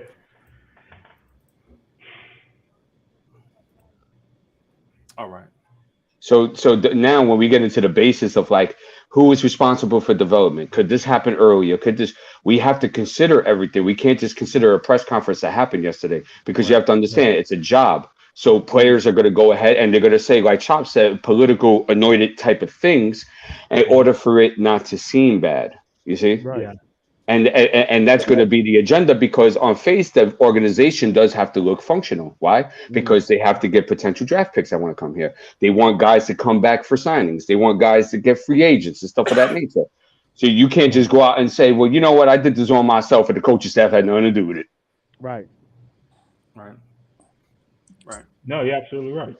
Salute, fellas. What's going on with y'all this morning, man? What's good boss? morning, fellas. Something. Good morning to the whole Uncle panel. Ron, salute. Man, It's the I'm trying to Blorange figure it Tales out. morning wake up show. Y'all better get y'all mind right. We Yeah, talking man. about this Knicks taking this thing in the fifth gear. Hey, J Boogie boy, I heard you last night, boy. You was hotter than a fish grease on Friday, boy. Hey, it's that time, man. It's that time, man. Hey, don't let Leon Rose bamboozle y'all, man. Don't let Leon Rose bamboozle y'all with that garbage he was spewing last night. That joker been MIA. He been missing in action all season long. You show up out of your hole, and now you ready to run your mouth, but some plan and all this talk of building for 18 minutes. For 18 minutes. And he ain't talking nothing. And everybody know it wasn't no plan. If it was a plan, your man wouldn't have ran upstairs and gone drop dimes on Tibbs, Mr. Worldwide Mess. You know what I mean? So don't hit me with that. I ain't falling for that. This thing actually turned for them because them young players, to D's balling point, they did this thing on their own, man. Ain't no motivation. Them guys are self-motivated, man, when you get to this point. You know what I mean? If it wasn't for injuries and if it wasn't for COVID, these young fellas wouldn't have played this last 10 games, man. We all know that. You know, people out for personal reasons. Nerlens Noel ain't played. Man, Leon Rose better hush his mouth up with all these bad signings he done made, giving away James Dolan money, too. You know what I mean? Nerlens Noel can't get on the court. Derrick Rose. Nerlens Noel was chest bumping everybody yesterday. Did y'all see Yo, that? Freezy, I saw that and I was like, oh, so he can do that, but he can't play. He can't play. Yeah, I saw that. He dang near tackled Odie. Let my man on. I'm going to get you sucker. Don't you step on my bunion. Yeah, man. Falling down the steps when the rent due. Come on, you get up there and try to tackle Obi with a flannel on, but you can't play a game. Yeah, right. Man. Trying to give somebody, man, come on, man. I didn't like that press conference, man. And if you're going to do a press conference, don't do one that's tailored and fixed because you're using in-house reporters. Breen, I love Breen and I love Clyde. Don't use them guys to be no reporters. If you're gonna be a guy that's gonna speak to the masses, go get one of them guys out the media. At least get Ellen Knicks fan Hahn. TV, get At CP least right get from Ellen Knicks fan Hahn. TV. Yeah, Hold a press conference. Don't give me somebody in house, man, because all that look like is spin. That's I ain't right. falling for that, man. I'm born. That's right. I was born at night, but not last night. You heard me? You right. So you know what's funny? Like because I didn't get to see all of it. All I saw was a couple minutes of it. So if somebody has the full version to send me, that'll be great. Yeah, so I could really examine this, which I found it kind of weird that the full version was not available, which was kind of weird. But anyway, so my first question was, he said, since the All-Star break, we have gathered momentum. And I said, we are 12-11 since the All-Star break. Is that his definition of gathering momentum? Delusional, man. That's PR. They writing it for him, right? They writing it for him, Ron. They writing that thing for him to say. Hey, so D Poetic, you notice that the longest losing streak of the season was after the All-Star break. Woo, Freezy, you ain't let that slip. You gotta say that again, partner. You gotta Yeah, say man. that again. So as soon as I heard him say it, I was like, "What?" My bad. No, that was hilarious. That was a great point, bro. So second one, right, that I gather was he's talking about the young guys. They were given an opportunity and have taken advantage. My question: why wasn't the opportunity given much sooner? Cam wasn't mentioned. My response. Next, he said development is key. My response: don't make me F and laugh. Leon, what do you define as development? Right. And that's all I got to because that's all I saw. All that was, D. All that was is he ready to come out and say something now because the season is over, and trying to put lipstick on a pig, so to speak. You can't dress up garbage. At the end of the day, it's still garbage, man. And at the end of the day, the reason why Tibbs got to go is this is showing you straight up. This is coaching malpractice, man. And I agree, man. So many people I've been paying attention in the Knicks verse, man. Listening to a bunch of different Knicks pods, man, and everybody's saying the same thing. This team could have made the playoffs if Tibbs would have played them young guys soon as that All-Star break kicked up. I mean, think about it. We won 37 games with this dysfunction. You would have played them young guys. Them guys was ready, man. Them guys were ready to ball. And talking about, well, we don't see what goes on in practice, things of that nature. Yeah, true indeed. But it's obvious something been going on in practice. But we saw what's been going on since the summer league, and a lot of us said it. Grimes and Deuce was coming for somebody's job. We saw that. Right. And even Obi was playing good in the summer league too. Yes, Ron. So this ain't no aberration. Oh, Obi just started balling. Man, with your minutes increase and the Boogie's point, and Boogie always say this, when you get the opportunity, you don't have to look over your shoulder. Yes. You're going to be able to ball. And I made a comment last night, man, on shout out to CP and them guys, man, Knicks Fan TV, and I wanted to clarify myself, but ISO ball. You know what I mean? I said ISO ball don't win championships. I meant to say ISO ball don't win championships, but I said ISO ball players don't win championships. We know at times you gotta go ISO when the shot clock is running down, things of that nature, and you need a shot at the end of the basket, end of the quarter. But players that rely heavily on ISO in their game, and that's it, they don't play within the confines of a structured team, they do not win championships. That's why Atlanta and ISO Joe did never win anything, Uncle Ron. And let's go back even further with Tom Thibodeau. Derrick Rose was an ISO ball player straight up. And that's the stuff they was doing in Chicago, he's doing right here, and he didn't win no championship running that style. He got Julius doing the same thing. Yeah. Hey, you know what's funny, Rod? My last comment here was, it seems that Leon, he's trying to sell us the product of the youngsters. But how can you sell it if they're playing limited minutes behind vets in their 30s, Burks, Evan, and Taj?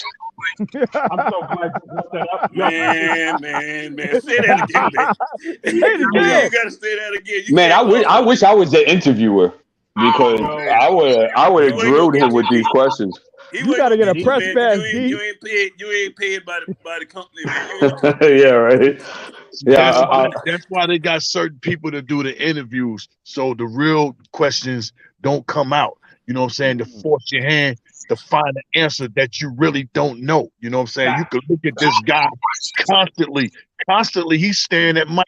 Not one time did he look into the camera. Not one time did he look into the fan base and say, blah, blah, blah, this is on me. I'm going to fix it, blah, blah, blah. We're going to do better next season and everything. No, it's been a wash this year. Don't worry about it. We're going to work on some things to get it right. You got to look the people in their eyes one time and tell them what's real instead of looking to the side, telling them what's fake. Because all of us know basketball. Some of us might ain't played, but still we know basketball. You know what I'm saying? You just got to do better.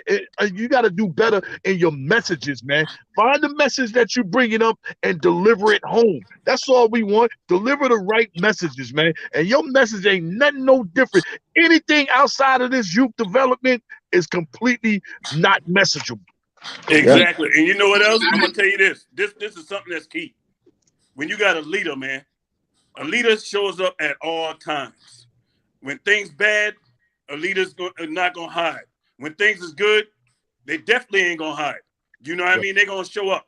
You know what I mean? I don't respect somebody who, all of a sudden now you showing up because the season over, you got something to say, something that's scripted and choreographed. Get out of here with that, man. You read a teleprompter. Exactly what he is. Hey, he Ron, don't know what he's doing, man. He don't know what he's doing. And I'm telling y'all, I'm so afraid with this front office that they just going to mess this thing up. But Ron, he didn't do that for you. Ron, you missing the whole point. The whole point of him doing a press conference yesterday is not to give you intel. The reason why he did it is because it's the end of the season, and he can just throw this hand-delivered interview to you so that he can disappear for 3 months. Yeah. Right. We have to hear more season.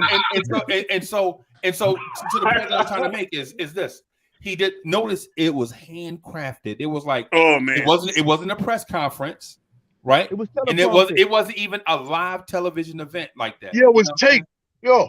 Yeah, that's what I'm saying. So what I'm getting at is he only showed up because he can't go 6 months without addressing the media. So he did it this way. Ooh, didn't know that, Freezer. You guys dropped that gem again. I don't think a lot of people know that. That's what you got to say that again. This is what I'm saying. This is what I'm telling you, right? He only did this so that he could escape, right? Because think about this: if he didn't do this, and we didn't see him until draft night, there is no next season. Knicks fans would have been revolting, bro. You know what I'm saying? Great point. Yeah, he's going back into the rabbit hole. I agree. But I'm gonna tell y'all like this. I don't know if Julius Randle on this team next year, man. And trying to spin that thing last night, talking about Julius and Obi together. You clearly ain't on the same page with Tibbs. Tibbs done told us them guys he don't like that combination on the floor together. He done said it. That defense suffers. So you telling me you trying to man, get out of here with that. You better off don't say nothing about Julius Randle. He would have been better off last night not saying nothing about Julius Randle and just wait until the offseason to move him. And think about this. If the team president didn't show up nowhere on Fan Appreciation Day, think about the firestorm that would have taken place. So if he'd have been missing for 6 months, didn't even show up for Fan Appreciation Day, we'd have been like, yo, get him out of here right now. Right? By the time you know what I'm afraid of? Y'all know what I'm afraid of? I'm afraid this dude is going to trade our sending youth players for somebody who's last night, I wouldn't be surprised. Who had some past glory. I got a feeling this dude is going to do something dumb like that, man. And I'm telling you right now, if he do that, I might have to come go see James Dolan myself, man. I might have to go outside the garden with picket signs. I'm telling you. And you know what? I was talking to DSJ. The Melo trade, Leon Rose had a hand in that Melo trade. We traded everybody. I know why you scared. So and Bargnani. That's a great point. And Bargnani. That's a great point back there, Chop. So, I was talking, DSJ brought up a good point to me. And it made me think when he said it. And it's this. If Cam wanted out of Atlanta and there was a logjam in Atlanta, right? Why the hell did we give up a first round pick? Oh man. Yeah, that's mismanaging your assets. You know the man want out. You can give him something just to get him. And Nobody Ron, was knocking on their how door many? heavy And like that. Ron, we have what 20 million second round picks, and we chose to give that up. Exactly. You could have gave up 2 seconds. He said over the next 3 seasons, we have 17 picks. Did y'all see that part? And I don't want and he missed a vital part in that when he said that, Freezy. And I don't want you picking our players. Right. He said we got 17 over 3 seasons, and this year we only have 2. So you can imagine what the next 2 seasons are going to be like. You know what I'm saying? I don't want to imagine. It's just a bunch of young kids on a farm. I was about to say I don't want to imagine. I'm gonna tell you what I hated about that interview coming out. You know what I hated about that interview coming out more than anything? Is that on a night when Quickly and Obi go for 76 points. Both of them had career nights. Right. Quickly had another triple-double. Right. You could have saved that interview for another time. You didn't have to play that last night because all he did was stir up the fan base even more with that idiotic stuff that they did last night. He should have just let the game play out. You could have had that released at any time.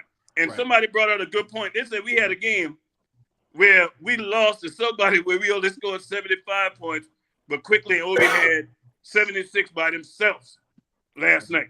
And I'm telling you right now, I'm at the point, I told y'all this, I said Quickly is starting to make me a believer.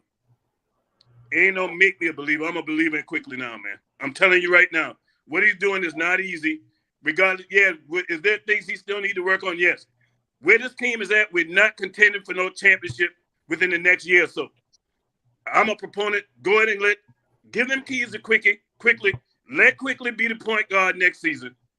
Don't go out here and go get no Brunson. Because I'm telling you right now, don't give me Brunson on this team for what Quickly is doing right now. Right.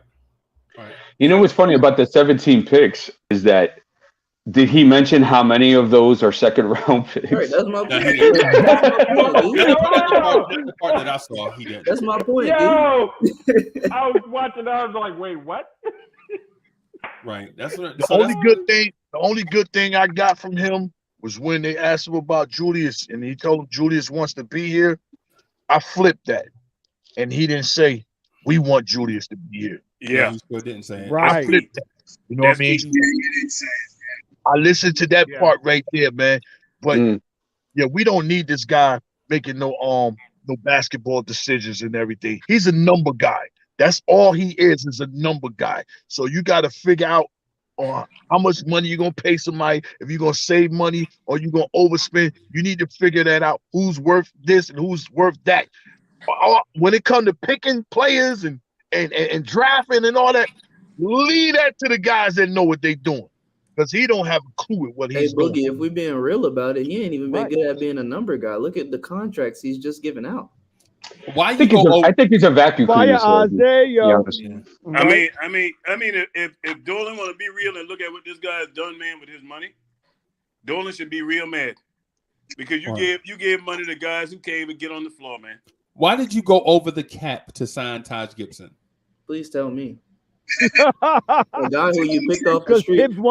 Let's not forget, guys. We picked Taj Gibson off the street last year. Nobody was having him on their team, and then offered him the vet minimum. When he agreed, we went back to him and gave him a raise. Gave him a raise. Ain't that something? That's something, boy. We went back to him and paid him, but didn't pay Mitch. Right. Hey, Freezy, let's go back even to last season to something that he did that didn't make any sense. Now that I really think about it. At the time, we thought it was a good thing because, we took care of our players. Remember that extra money we had sitting? Mm-hmm. We had a roster spot open the whole season. Yes. We never utilized that position, and we got smacked by Atlanta. We got a gentleman's sweep. Either way it goes, it was basically a sweep. And he spread the money around. Right. We had that conversation. We had we signed a player at the end of the season. That 15th player was Luka Vildoza. At the end of the season, yep. And now we gave him 3 years, 1 guaranteed, 2 non-guaranteed, and the dude never made a trip up the floor for the Knicks. Yep. Yeah, let me ask you where he was. Right.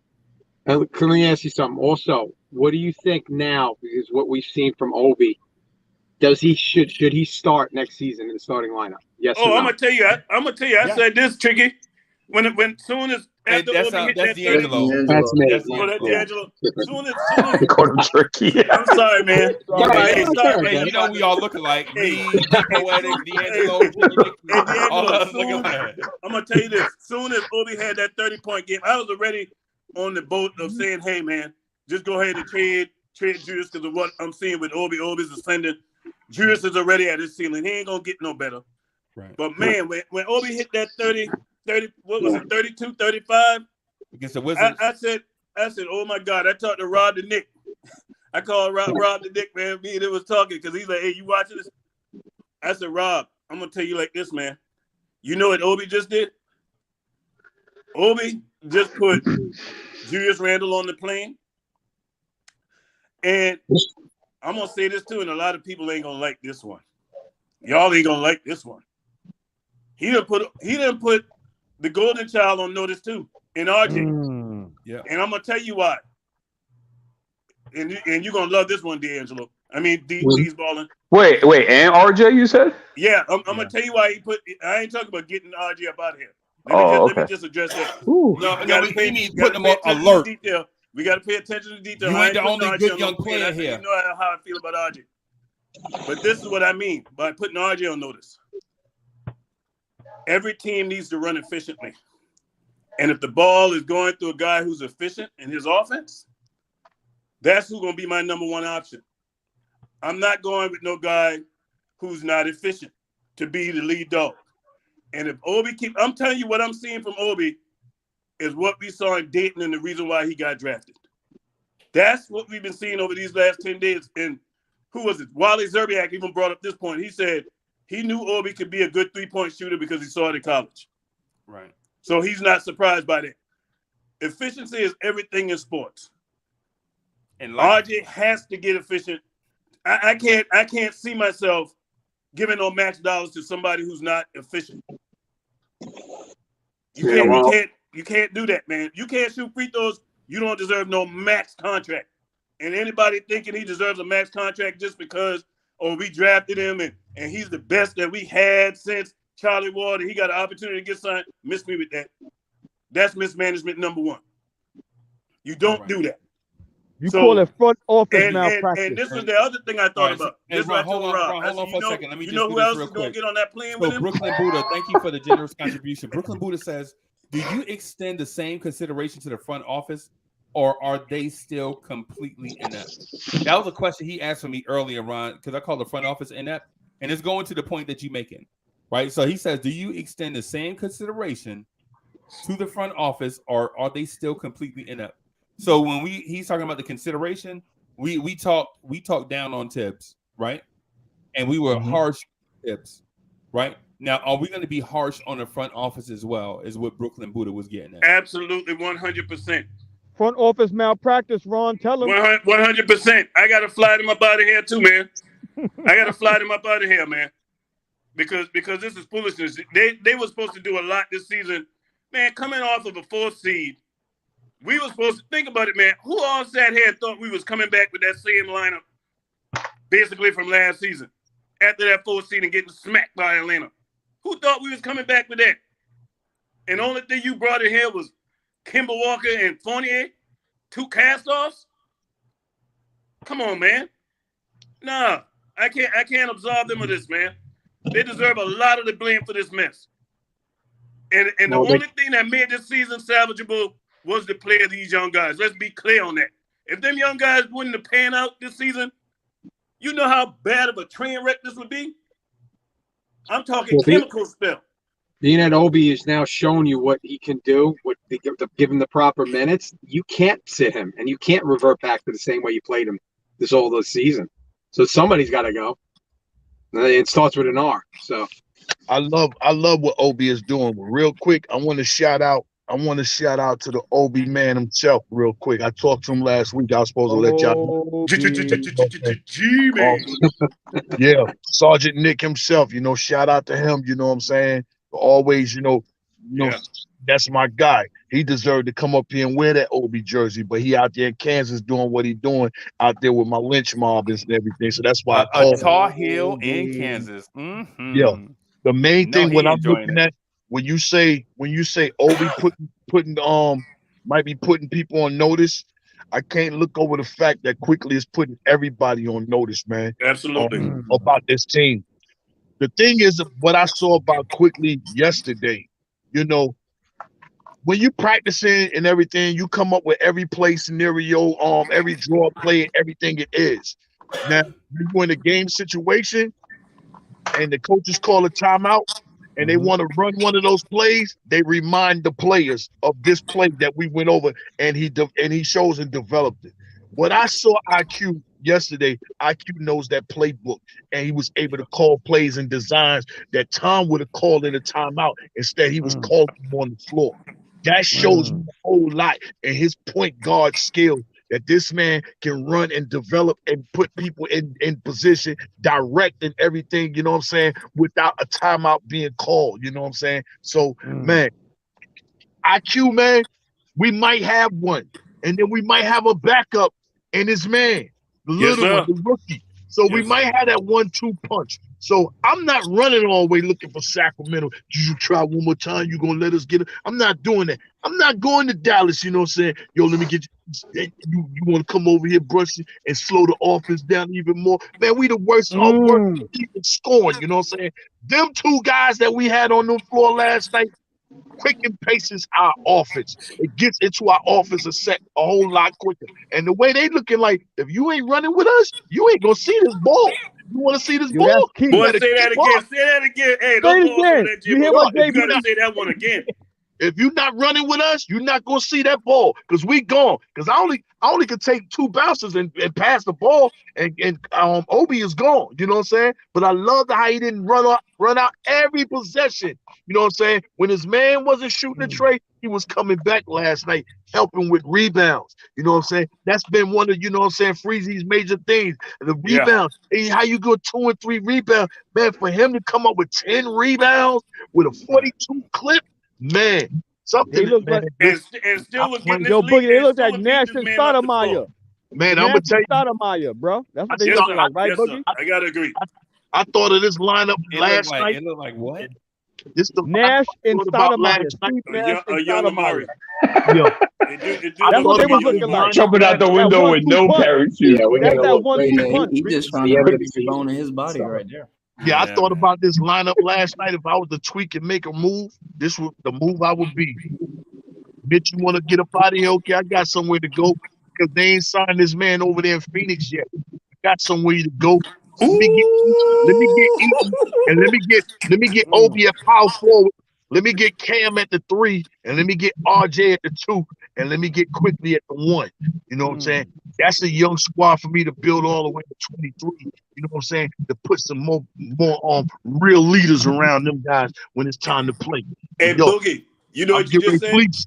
Yo, That's like what my Miami Dolphins did to the Kansas City Chiefs, man, by coming and getting Tyreek Hill. If we go steal Ayton and bring him here. That's scary. That's scary. God bless And you y'all. know what? Man. That Y'all have goes a back great to what Monday somebody afternoon. said earlier in the chat when they said that right, in peace, bro. the panel. They Yes, said sir. that. Hey, J Boogie boy, hey, you got the hottest song. Hey, every part of Turn It On, I ain't heard that, but I'm Obi. Yes. That's everybody playing it, man. But they said, somebody said that. This is what Leon said. The young boys, the future. Tibbs is not playing the future. The young boys. This is what we got to relate back to. Yeah, man. Hey, the league is young, man. Don't regress. Don't do what the Lakers did, man. The Lakers showed you, hey, a bunch of old players, they ain't winning nothing. Hey, so all right, to your point though, so Leon Rose said last night in the interview that the Knicks are one of the youngest teams in the league, alluding to that we were going to have heartbreaking losses because the team is young, right? Mm-hmm. But I'm gonna point to this: if we have 9 guys 24 or younger, and we draft 2 guys this year, that means we'll have 11 guys 24 or younger. 24 or younger, right? Are you guys comfortable with 11 guys, 24 or younger, and some of the guys will turn 25 over the course of next season. But at the start of the season is what I'm talking about. Are you guys comfortable with that, or would you guys consider being open to consolidating some of that young talent to get higher draft picks or better young players? For me, Freeze, and I answer this real quick. I'm going to continue with that youth movement, man. Just let them young fellas continue to, because this is uncharted territory for us, man. But Ron, listen, when you trade, if you consolidate, you're gonna get young players. Are you saying no, you wouldn't trade, or you'll just rock with the 10 or 11? No, I'm saying I just rock with what we got, okay, and keep drafting, man. You know what I mean, and let these guys come in and play, and you bring in the right kind of vets that support the young players instead of vets that's gonna come in and try to take their job. People who know when they come in, their role is to be a backup, not to be a starter. Let these guys continue to develop. Because like I said earlier, that was mine. I dropped it. Yeah, we ain't winning no championship in the next year or two. So just let this thing continue to, build the right way. Something we haven't seen in years, decades. Freezy, it doesn't matter how it comes. If it comes to consolidating it or trading it, I think we're in desperate need of a youth movement. And to build at that, we're still in player acquisition phase. We still don't have a definitive number one.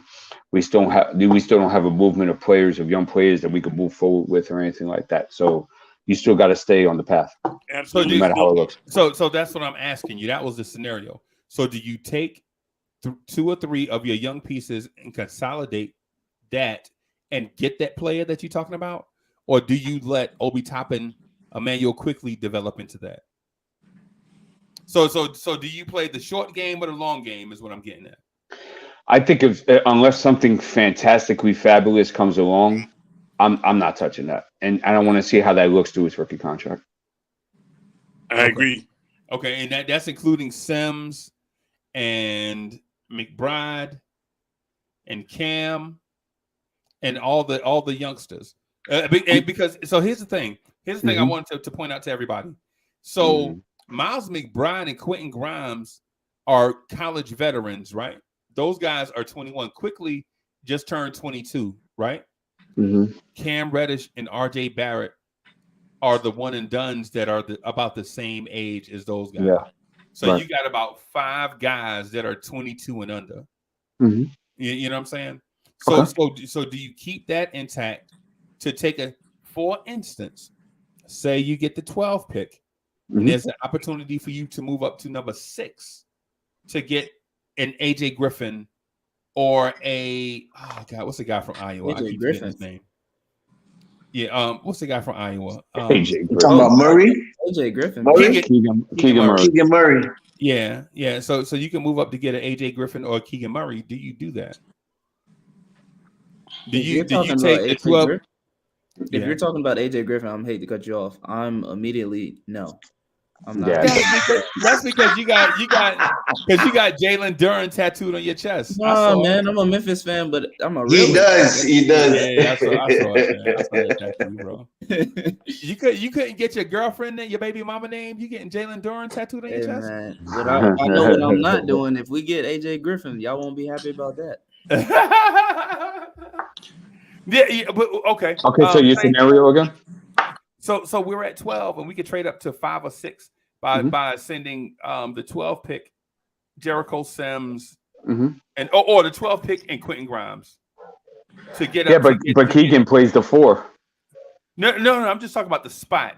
I'm talking about the spot itself. You know what I'm saying? So you could trade there to get, say, Jaden Ivey is there, say Johnny Davis is there. Do you trade up? Do you trade up 6 spots, offer Quentin Grimes and the 12 pick to get a Johnny Davis or a Ben Mathurin? So a 12, Deuce and Sims. No. I'm saying, or say the 12 and Quentin Grimes to move up to 6. Would you consider that? Because that's heavy, right? Because I like Grimes. If I'm targeting one of those guys, if I'm targeting Keegan Murray or Ben Mathurin or something of that nature, yeah, absolutely, at a heartbeat. Jeez, you breaking my heart. I think, Freezy, you won't even have to do that this year, man. I've been saying it, and I'm gonna keep saying it. I think this is gonna be the year that the Knicks draft pick surprise us all. I think we're gonna move up. I don't think we're gonna stay at where they projected because All right, I boy. just feel like we're gonna be rewarded for trying to win games when it would have been easy to just lose them and just do what everybody else doing. I think we're gonna but get it's what we rewarded do for all trying to year, do this every the right way. season. Hey, Yeah, but- you know, I would love for that to happen, but we all know the lottery does not like the Knicks as of recent years. Hey, we haven't been rewarded all in it how takes long? is one time. All it takes is one time, When the man. last time we've been rewarded, Unc? Yo, this is crazy, bro. You guys really think that Grimes is better than Ben Mathurin? No, who said Are you guys? Dude, look at this chat, man. I'm gonna tell you what it is. You know Like- what it is though, still though? When you look Like, at skill It players coming out sucks of so college, hard to their skill have potential- good conversations with guys with this crap, man. Because How we the do this hell? every season, D. How in the hell would I, if I had the opportunity? Of course, that wouldn't happen with just that package. But let's just say hypothetically it did. I wouldn't get Ben Mathurin because I want to clutch and hold on to Quentin Grimes to my pocket. Are you kidding me? That don't even make that. Yeah, that's horrible. Oh my God, taking, man. That's taking Every Marge's year. husband to a whole D'Angelo. That's taking Marge's husband to a whole new level. You know who Marge's husband is, right? Yes. Homer. It's Homer. It's taking crazy, Homer to a man. whole new level, bro. Yeah, it is. The talent. Listen, the talent. Okay, so the talent of Johnny. Yeah, but the talent of Johnny Davis, Ben Mathurin, Jaden Ivey, whatever position he plays, right? Even Jalen Duran at that rate. Jeez. Yeah, it's so much higher than Quentin Grimes or Miles McBride. It's not even a conversation. You know what I'm saying? And I love Miles McBride, but if he but how does it translate in NBA, Uncle Freezy? We're going off of potential and what they could do. You're doing the same thing with Grimes and Deuce. We do this every year, every season. But this is how it translates. Deuce McBride was projected to be a second-round pick. These dudes are projected to be top 8 picks, right? That's how it translates. Just off that alone, that starts the conversation. Jaden Ivey is a Donovan Mitchell, John Morant type athlete, right? Well, look how many I'm not first round saying picks was unsuccessful. what I'm saying, Chop, is your front court is very athletic, bro. Right? Because you got Jericho Sims, you got Mitchell Robinson, you got Obi Toppin. Hey, and don't forget, Nerlens Noel is a pretty good athlete. Right? Somebody said When Noel's available. a WNBA player. But- What's wrong with that? But not We to, got but to my point though, Chop, is the day Jaden Ivey steps into the Knicks practice facility, he's the best athlete that we have in the backcourt. Period. Is Tibbs gonna play him? He played Derrick Rose. That's a different story. And how old he was? That was younger. Yeah, that was back in the days though. They're around the, but they're around. Derrick Rose was straight up elite. Number Period. one overall. Yeah, he was a you can't even compare him to them. Yeah, there's a different element with him. You Right. can't compare him to We that. say that when it's convenient, but Jaden Ivey and Derrick Rose would be around the same age when Tibbs got his hands on them. Yeah, but the talent acquisition. The Wait a problem minute, is, wait a I don't minute. want- You I telling don't me want that Tibbs getting Jaden his Ivey? hands on him. You telling me that Jaden Ivey is not an elite athlete like Derrick Rose was at the same age? I pretty much doubt that. I have to agree. I mean, Rose was on a different tier athleticism Yeah, he was a and dynamicism. Yeah. Hey, D's balling. I still got a picture in my mind every time I think about a young D Rose where he almost hit his head on the bottom of that backboard when he dunked with two hands on top of Steve Nash. Right. But the point I'm getting at is for you to have a dude in elite Derrick Rose's athletic conversation is one heck of a conversation about this kid, right?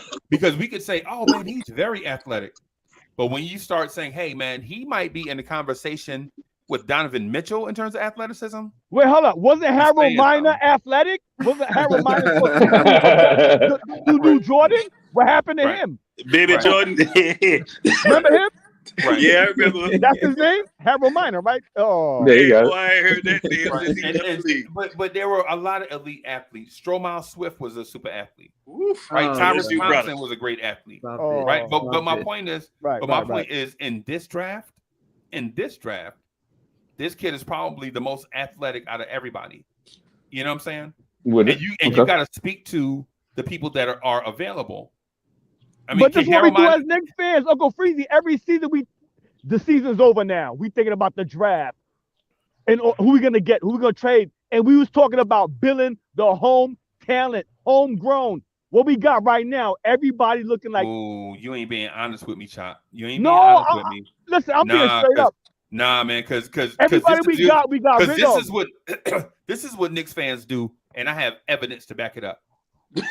Our player What, is Trevor Reba? our players, the players that we have are as good as God. And you know why I say that? And I don't want to get this thing off the rails, but you just saw somebody in the chat said Quentin Grimes is better than the top 5 pick, a top 4 pick. You just saw it. Well, Quentin Grimes is better than Knox. Whoever said in the chat. What I'm saying is we hold our players to such a high esteem. I'm getting a headache. Yeah, we hold on.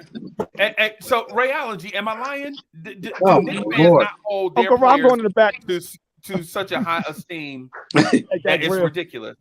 But like I heard somebody say, like I heard somebody legit say, I wouldn't give up RJ Barrett in a trade for Damian Lillard, or it used to be Kawhi Leonard. I ain't giving up. State just said the other day that he wouldn't give him up for Donovan Mitchell. I love RJ, but y'all know what's the butt behind that's coming. Right, and Ryan. You remember the Knicks at Night podcast, right? Yeah, used to come in occasionally, right? Yeah, there would be people in the Knicks at Night podcast that would say, "Man, I'm not giving up RJ and Knox for Kawhi Leonard." Remember that? Yeah. You talking about Cab? You talking about Hoodie Cab? Yeah, that's what I'm saying. So what I'm saying is the projecting in the draft is something that we have to do because we're not in the playoffs, and so it's reasonable for fans to think about the next steps. What's the next step in team building? Well, the next step in team building for the next 20 years again. Now we got to keep acquiring assets. But the draft is coming, and it's fun for a lot of people to talk about. Some people like talking about the draft. You're right. But I love draft talk. Right, but the unfair thing is to say every player that we have is 10 times better than every other NBA player. That's what we do. Yeah, well, why not? I wouldn't give up RJ for Kawhi Leonard. We Knicks fans. You said why not? Yeah, because we Knicks fans. I'm a support and salute. Okay, so you're gonna support not Frank Ntilikina and not Knox, but I'm a RJ, Obi, Mitchell so Robinson. You supporting Taj and Noel? Got you. No, I never said Noel. I just had to make sure because certain players, but not other players. So not the bums. So not the bums. Shout out to the people that came over from Twitter, because the people that came over from Twitter, Free Keith, Chuck B, Woodshed 1914. We used to have a debate on Twitter when people was like, "I'm not giving up Frank Ntilikina in an Anthony Davis trade." Man, are you serious? I would have gave him up in a heartbeat. Nah, but that was a conversation when Frank always looked scared. But that was a conversation in Frank's second year. I'm not giving up. You know, there's a conversation being had right now by Anthony Davis, don't you? Yeah. you know about that. Yeah. I'm afraid of What is that? I don't want no gingerbread man on this team. Man, right, I don't want Humpty Dumpty basketball on this team. That man's still injured reserve too much for me, man. Hey, but you know what? Hey, you know what he see on the way to the training room? That championship he brought the Lakers since he been there. He look at that while he on his way to the training room. But if you look at how he's been since that championship, man, it's like, what would you do if Anthony Davis bought championship? Where would this conversation be at if Anthony Davis bought the Knicks a championship? Where would this conversation be? He'd be up there with Clyde, man. At Clyde one and done. There you go. End of discussion. I don't think no other sports team have a channel like us. Yeah, man. Yeah, man. And when I say that, Ron, I say that lovingly. Like I'm not. I know. Well, what I'm saying is because in my heart of hearts, I want to be with you on it, right? But I don't always make the best decisions when my decisions are led by my heart. That's why the scriptures tell you the heart is treacherous, man. Yeah, man. Who can know it? Your heart will mess you up. Oh, that's back from the Bim. early morning show, Bim. Freezy. It is written, Bim. There you go. So can we- That's what I'm saying. Go ahead, Ray. Yo, can we agree that it is absolutely paramount and pivotal that RJ and Cam show up and show out next year? Because if we figured out, Absolutely. like if we The figured Duke out, tandem, right? The like, Duke tandem. Yeah, the Duke tandem, who I mean, again, I know sometimes I get flack for this, but I still think RJ and Cam can be a top 5 wing tandem in the next 3 to 4 years. But 3 to 4 years is a bit of a stretch, and that includes paying them money. And I'm just sitting here looking at Obi and IQ's performance last night, and I'm gonna say it again. It makes Leon look good, which goes back to the question Brooklyn Buddha brought up. Hey, are they completely inept? Salute Brooklyn Buddha. Well, no, the super chat.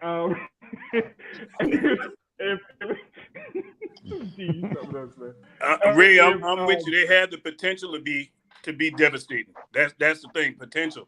And we know I'm glad you put your hand out. But back to the Oh, sorry. No, it just kind of goes back to what we're talking about in terms of adding talent through the draft. Because if we're going to build this thing out through foundation, youth movement, and the whole nine, then I'm not saying turn a blind eye to vets, but you have to consider the potential of moving on from guys like an RJ and Cam if we still got questions about them come next season. Because they don't belong to Leon. They belong to previous regimes. And the previous regime, right. Obi and IQ belong to this regime. And if this regime is still here, there really isn't sort of like a stamp like, oh, I got to keep RJ. And I'm not saying, and again, I'm not saying that RJ is trash. I'm not saying Cam is trash. But RJ and Cam together need to show up and show out. Right. Yeah, agreed. Yeah, we talked about that the other day about RJ in his 4th year, that he has to show out if he's going to want that money, and in particular areas of his game that he's going to have to pick up. But back to the origin of this discussion was that about keeping the young core together, and Freezy was throwing a monkey wrench in it about but what if you get rid of Grimes and then get this guy like a Ben or something like that? I don't think it matters because you're still keeping the youth together. Young core. You know what I think it's going to come down to, D's, really is what position the Knicks get in that draft pick. That's going to be key. Because if it's a later draft in the first round, the way they think we're going to fall at, I think they're going to just rock with what we got. You know what I mean? And Ray, you brought. What does that mean? That they keep the pick, or I think they're going to keep that pick. They're going to add another piece, and they're going and when you brought up Cam, I almost forgot about Cam because That's Cam the wing, been hurt and out. So Cam will be like a total new piece coming to this thing, young player. So still young, right? Yeah, so it is what it is, man. The Knicks. I'm gonna tell you, I'm so afraid with Leon Rose, man. Malpractice. Yeah, I'm with Ron on that one because the reality is, regardless of how many draft picks we have, regardless of the cap space we have, the bigger question is, what do you want this team to be next season? And then look at the Eastern Conference. Do you want to? And who do you get? We never pick right. You brought that up plenty times. We never pick. We never pick right. Yeah, who do we get? Right. That I agree. Not picking right. Never pick right. Do we pick accordingly? Yes. Right. That's the question that I pose to every single one of you guys on the panel. Would love to hear your response. But what do you? What was the question?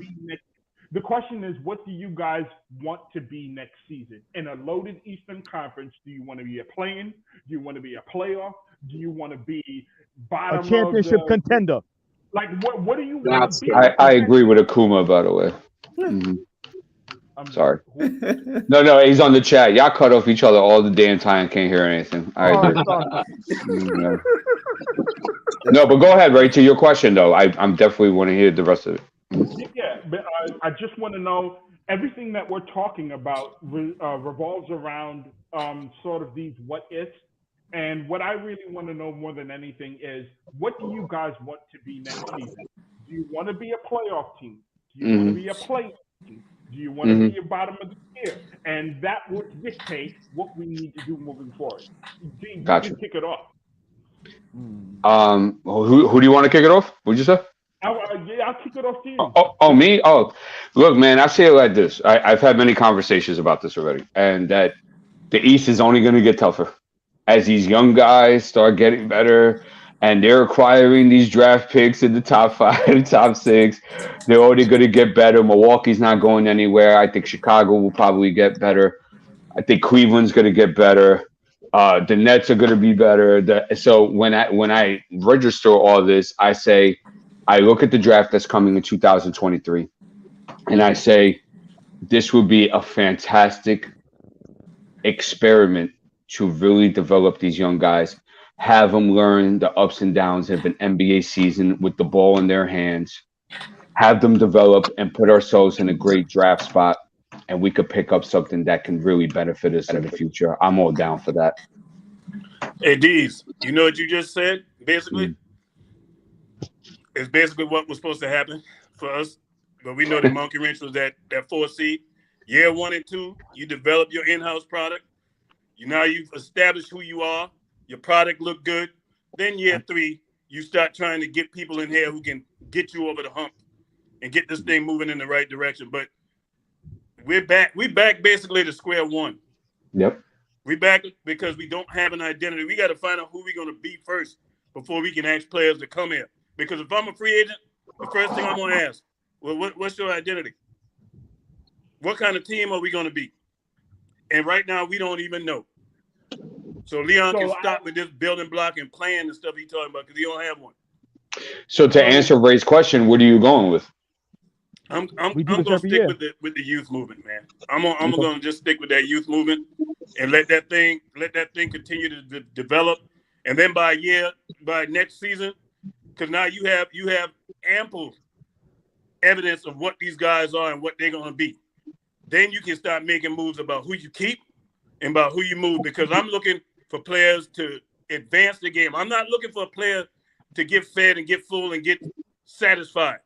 And I think that's what happened with Julius Randle, because I have to say this, because after the season that he had and how we went out in that playoffs and he knew how Atlanta defended him, he didn't change his game this season.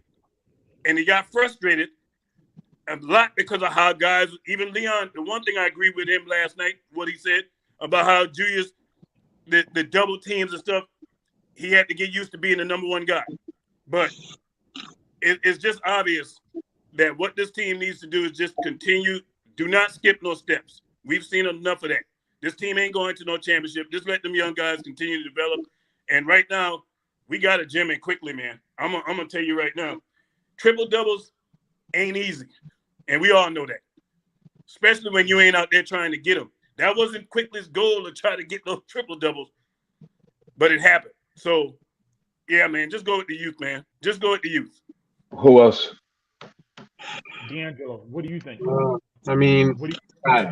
Listen, with this front office, the way they are and the way this coach is, it's going to be much of the same probably, because the way the coach is not going to change his method of coaching. That is a big problem. He's stubborn, especially if he's got his vets there. He's going to play them before he plays his youth. He says all that stuff at the end of the post game, where he says, "I'm gonna, hey, if you show me something practice," the same thing he's been saying, you'll get playing time.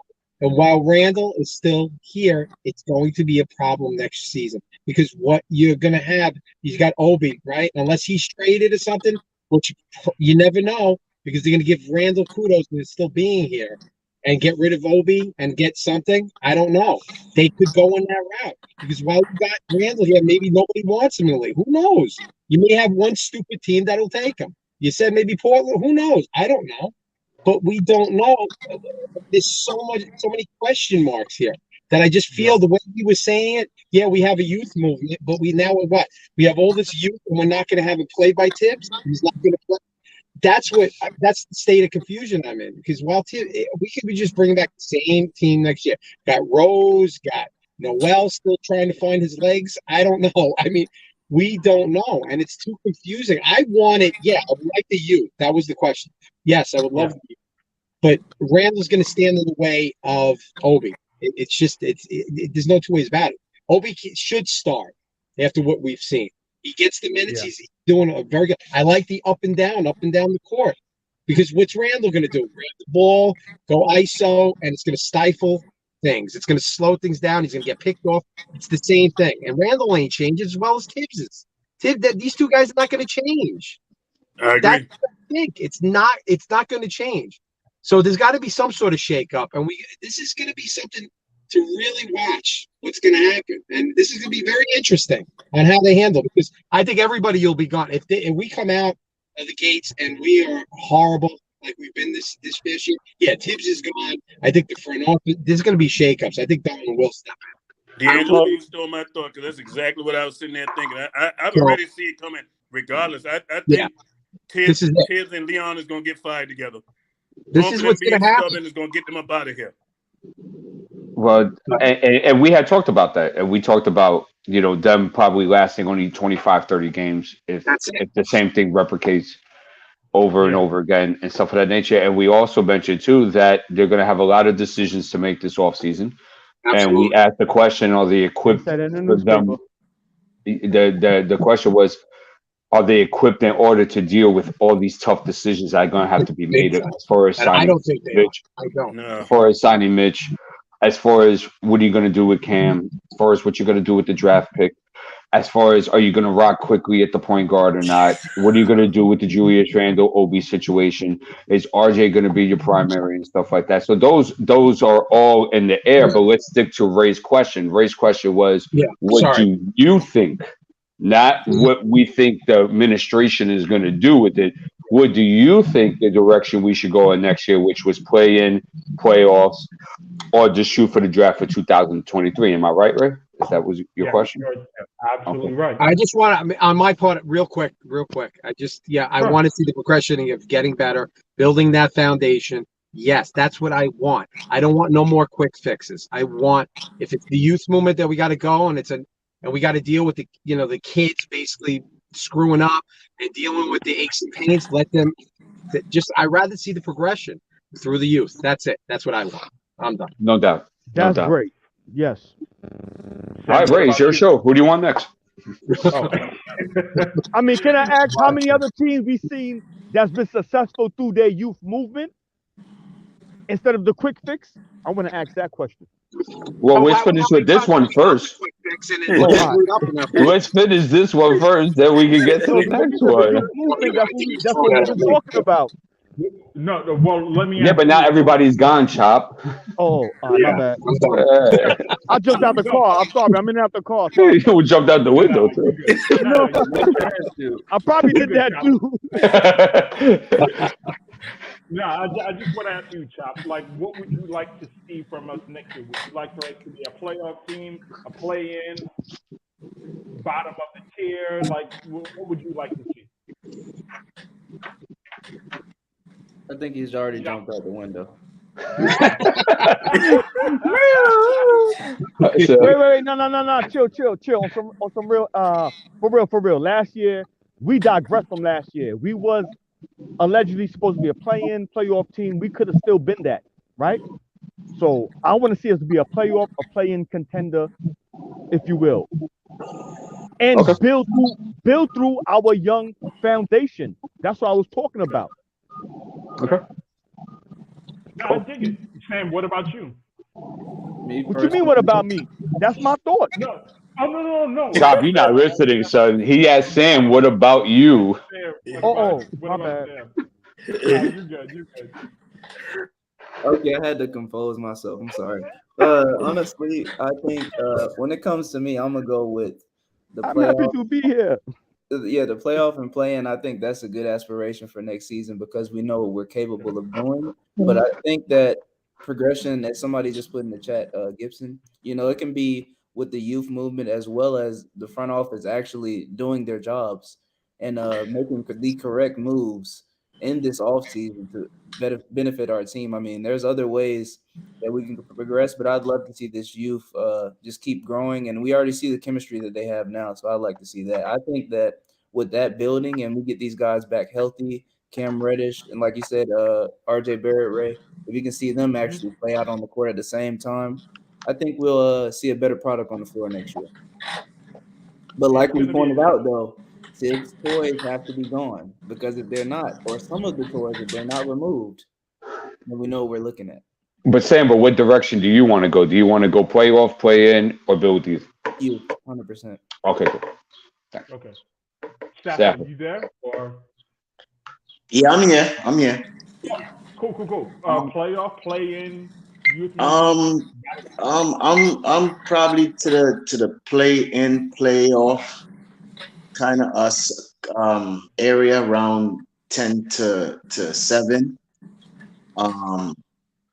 I am with the full youth movement, but I don't think we're gonna put out a whole youth movement on the court. I still think we're gonna still blend a couple veterans in there for balance. But I'm with the movement. But the thing is, to me, can New York deal with the losing once we put those youths out? I know that's a different question, but I'm with good question. Yeah, but I'm with the youth movement and building with the kids and drafting well. Even though people say we didn't draft well back then, I disagree. But I think we continue to draft well and progress in the future. Hey, Stafford, you know what? I'm laughing. You're right. We drafted well for other teams. There we go. Back in the past, we drafted our players for other teams. Wow. I don't know. When I just think of growing up and getting bullied in middle school because of Jordan Hill and guys like that, I can't think that we drafted well. I mean, you guys I'm talking, but no. But Sam, I'm not talking about back then. You talk Jordan Hill is with Steph Curry. I understand. I'm trolling. I'm not okay. serious. All right. Stop. Tongue planted in cheek. Trevor, right? Will the Thrill, right? Yeah, I mean, David Lee. David Lee. Call a lot of good players that the Knicks drafted that we got rid of. You know what I Right. mean? Trevor Ariza, all that stuff. Yeah. And we still on the same. We had 2 questions. And Chop, you asked one of them. Care to repeat?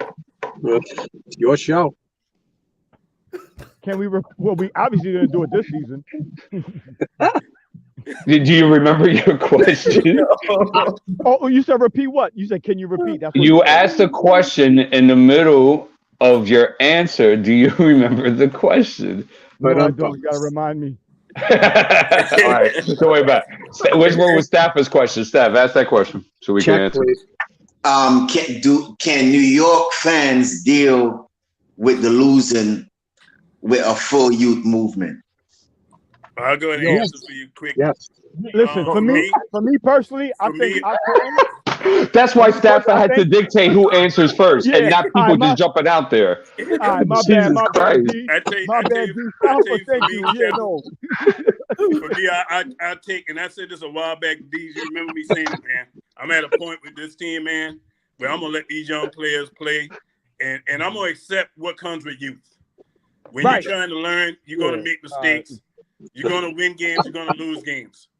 But my thing is, I'm gonna just let the youth rock out, man. And to Freeze's point earlier, if something fall out of the sky in our lap with something, that is major that you got to consider, then you consider. But other than that, I'm rocking with the youth movement, man. I'm keeping my head and eyes focused on the prize, man. Let's let these young guys continue. That wasn't his question, though. Hey, this is sidebar. I just want to congratulate yeah, you talking about New York ready? Can the Knicks New York deal with it? For me, can we deal with it? Being a Knicks fan, I can deal with it.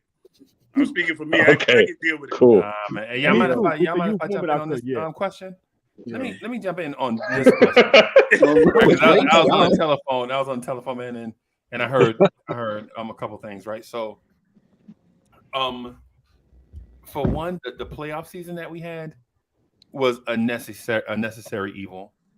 We had to have this playoff season, man, right? Because if you didn't have the playoff season, that means you would have had 10 consecutive seasons of not making the playoffs.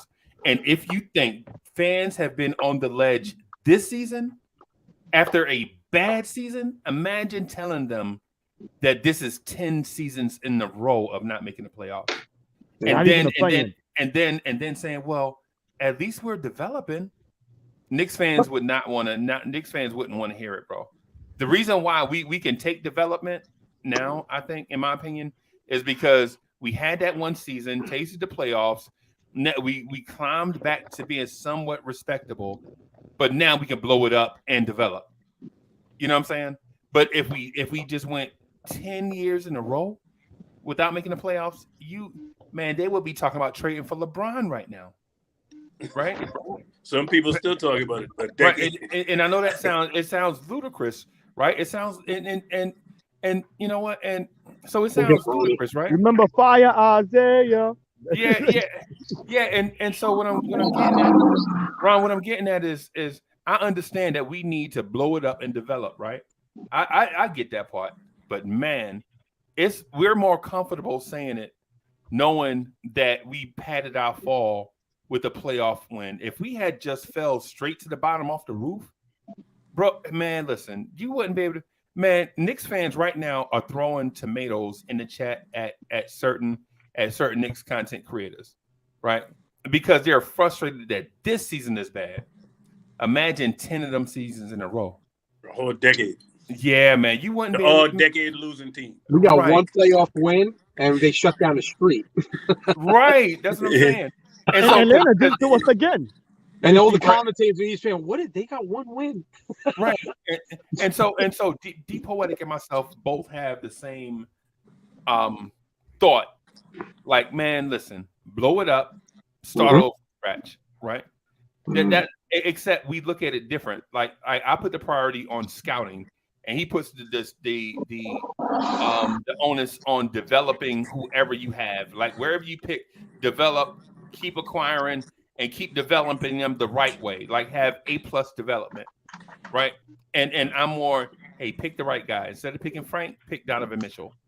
And it makes development easy. That's the example. We need a better coaching staff surrounding Tibbs if we're going to do anything. Johnny Bryant's not the only one. These other guys look like they can't even put two sentences together. Right. These guys look like they're deer caught in the headlights. Right, because they are. No, they do. So I don't know if up north y'all ever heard this term "do boy," but down south, like in the Carolinas, there's a saying a "do boy," like you know what I'm saying? Company man. Minions. Yeah. And so that's so I believe that's what Tibbs has right now. And the guys that were not minions are leaving. Yeah. You ain't gonna i.e. Woody. Wood. Right. And Johnny Bryant might be next. Yeah, I think so. Because Johnny Bryant was not a hand-picked Tibbs guy. Johnny Bryant was a hand-picked Worldwide West Leon Rose guy. You're right. So there are a lot of things that we have to look at. Another thing that we have to look at too is if we replace the guys that departed with Frank Vogels and Terry Stotts. Oh gosh. Now you're looking at because Frank Vogel is Tom Thibodeau younger. God. A younger version. Yeah. Yeah, how can you not he just ain't as stubborn as Tom, but right. Defensive, he's a good coach with a little tweak. Well, think about the similarities. What do we need with a point guard for? I mean, we got a power forward that can create his own shot. What do we need a point guard for? What do we need Rondo for? Well, when Rondo was there, y'all won a championship. Hello, y'all let Rondo walk, and y'all are grease fire. I tell you what, they would have kept that team together. They would have contended for a championship the very next year and might have won it. Right, and so they were balanced. So, and the point that I was getting at is this, because Tibbs has got to hire two veterans to go on this staff to replace the veterans that he lost. You got to replace Mike Woodson. They replaced Mike Woodson with a young Dubois. He trying to show Randall videotape on a laptop during the game, right? and then a man from from Kentucky, Kenny Payne left, and now you're gonna have to replace. You're gonna have to do a full out search and replace him. Now, if Tibbs hire another minion, y'all, if y'all think things were bad now, in-game adjustments and all that stuff was bad, just imagine when Tibbs talks to the coaching staff and there is no pushback. Everything is yes, sir, yes, boss. Yeah. Oh, imagine that. You know the problem though, Freezy, with him trying to bring somebody here is who's gonna want to come, knowing that he's basically on the hot seat. That seat ain't completely cold. That seat is hot. You know what I mean? Who's gonna want to come be on that staff knowing he can be potentially gone by the All-Star break?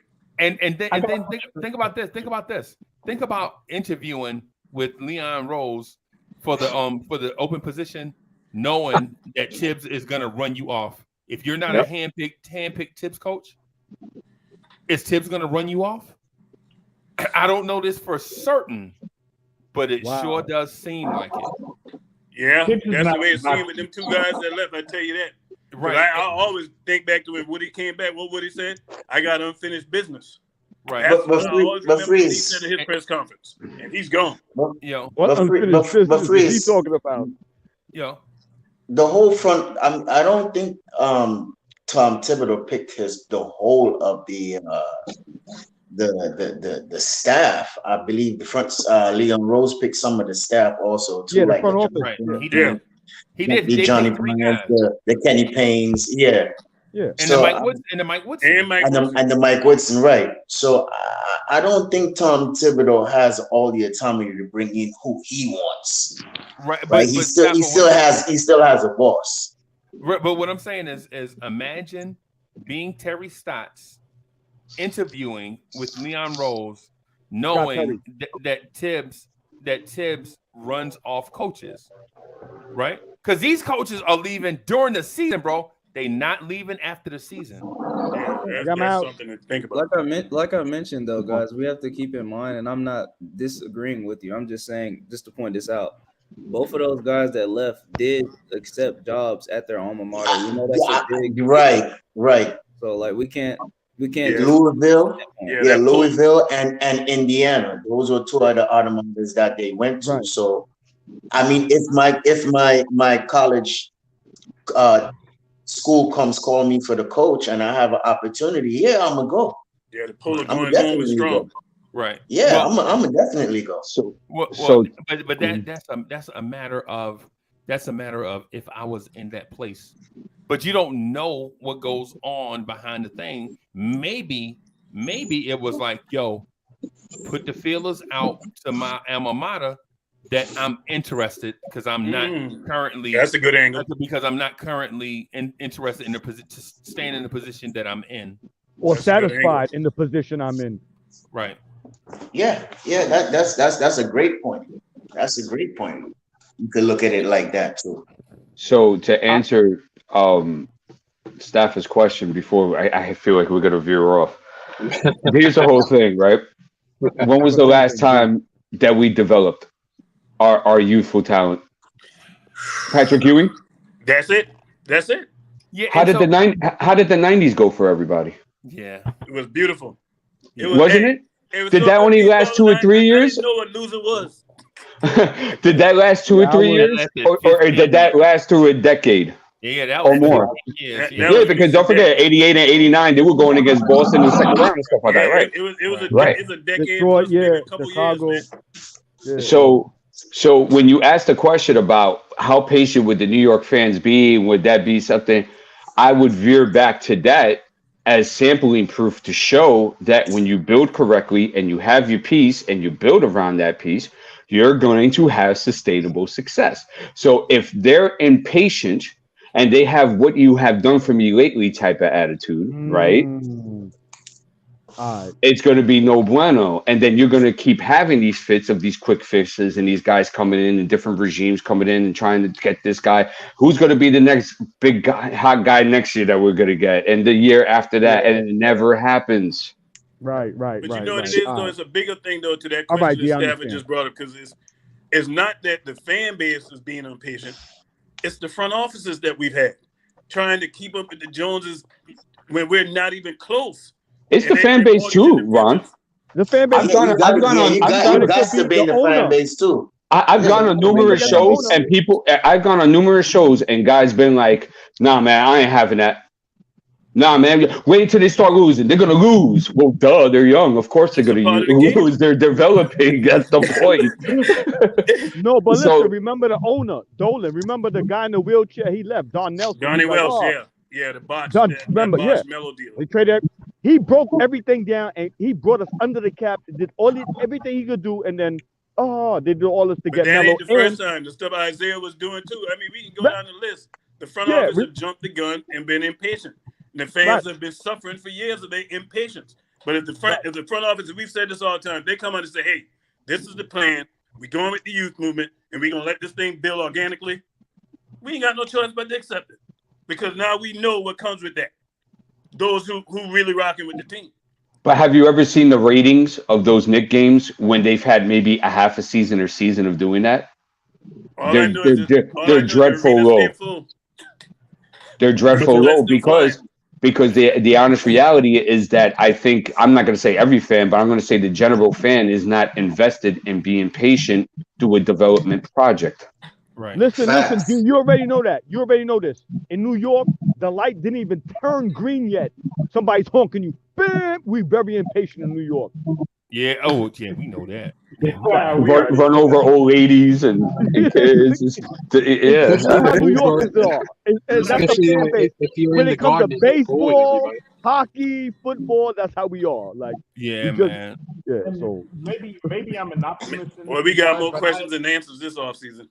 Maybe I'm an optimist in this regard, but I do think that the fan base can value a proper rebuild because, you know, going back to the Scott Layden days and all that.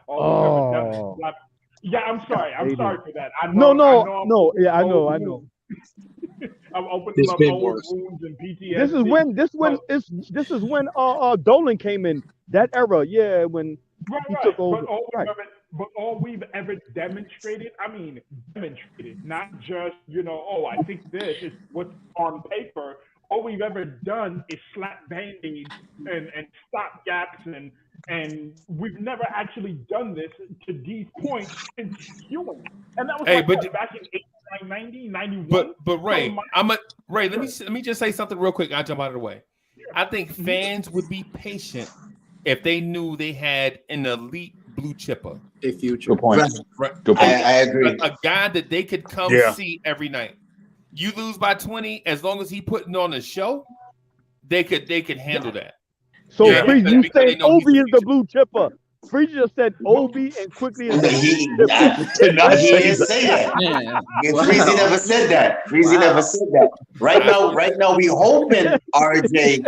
Right now we hoping RJ can be that blue chipper. Dang, Freezy, you said all that. Right. Yeah, and my mouth wasn't even moving. I left. Exactly. He didn't even say that. Between the lines.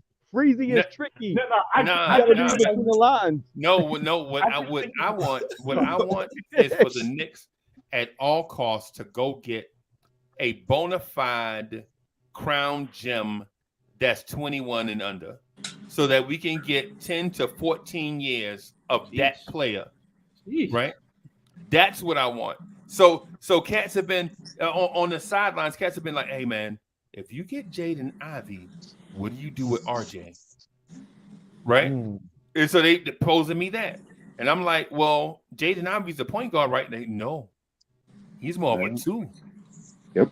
And so I'm thinking like, well, that doesn't mean what do you do with RJ? That means what do you do with Cam Reddish, Evan Fournier, Alec Burks?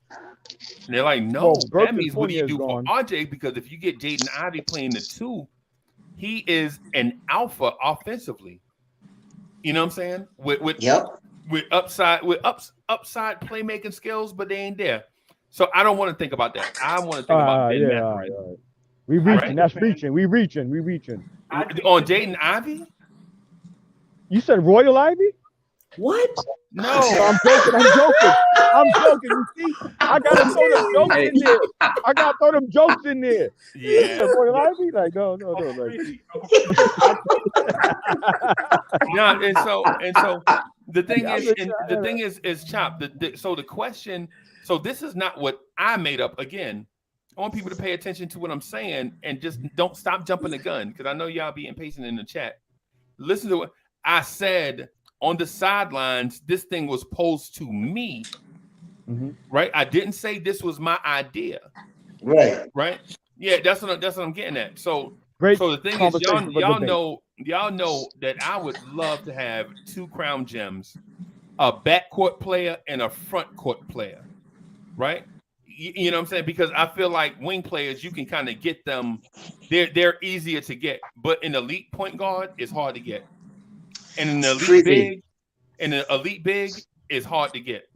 But wing players, you can fill in with some TJ Warrens, even Cam Reddish. I was going to say that. Yeah, you can fill in with them guys. But an elite point guard, we've been having this conversation forever. You know why? Because elite point guards are hard to come by. Like trying to find a quarterback in the NFL. Yep. And so anyway, I just wanted to throw that. So Uncle Freezy, can RJ be our future crown gem? No. Oh. Wow. Can he be a earlier can he be a really good player? Yes. And quickly, our crown gems. No, did we see that? They're No. not crown gems, bro. So Obi, quickly, and RJ. IQ is not a Paul George, right? Okay. IQ is not a John Morant. IQ is not a Zion, right? IQ is not. No. You can't even bring John Morant. Listen, John Morant came in the league and playing the way he is that is a select few of a lot of players, if you will, in the league, like your Allen Iversons, and if you will, you can't even Allen compare Iverson that. was a crown gem, though, Chop. No, franchise is a crown changer gem. is what you talking about, Chop. Michael Jordan, franchise changer. Dominique Wilkins, right? Yeah, franchise changes. Yeah. But Freezy, you know, a lot of people would disagree and say that RJ is a crown gem. And they would be wrong. And they would be absolutely wrong. Yo, boy, you should be on Twitter. You should be on Twitter while Knicks are playing. You should be.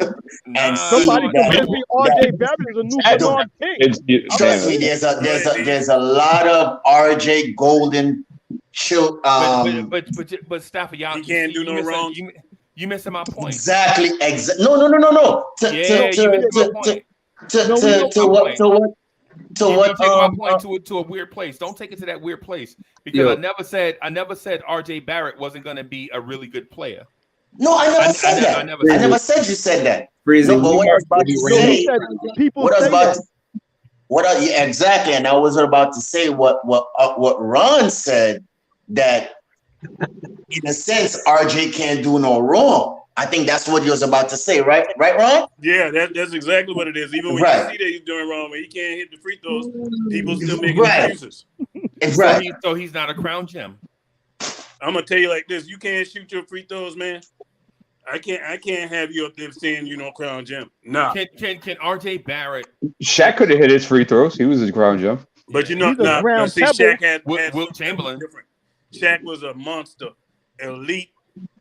So far as big man couldn't move, he was just one of a kind. So in that sense, still he crown wasn't gem because he was unstoppable. He was a force, something the league has never seen before. But breaking the rim. can't shoot that free throw. You know, D's balling. You have him shooting free throws till his arms fall off in practice. But yeah, no doubt. He's a crown pebble. What I'm saying is you can be a gem. Like you can be a gem in the necklace. You can even be a gem on the ring, right? But when it comes to the crown, that's the best of the best.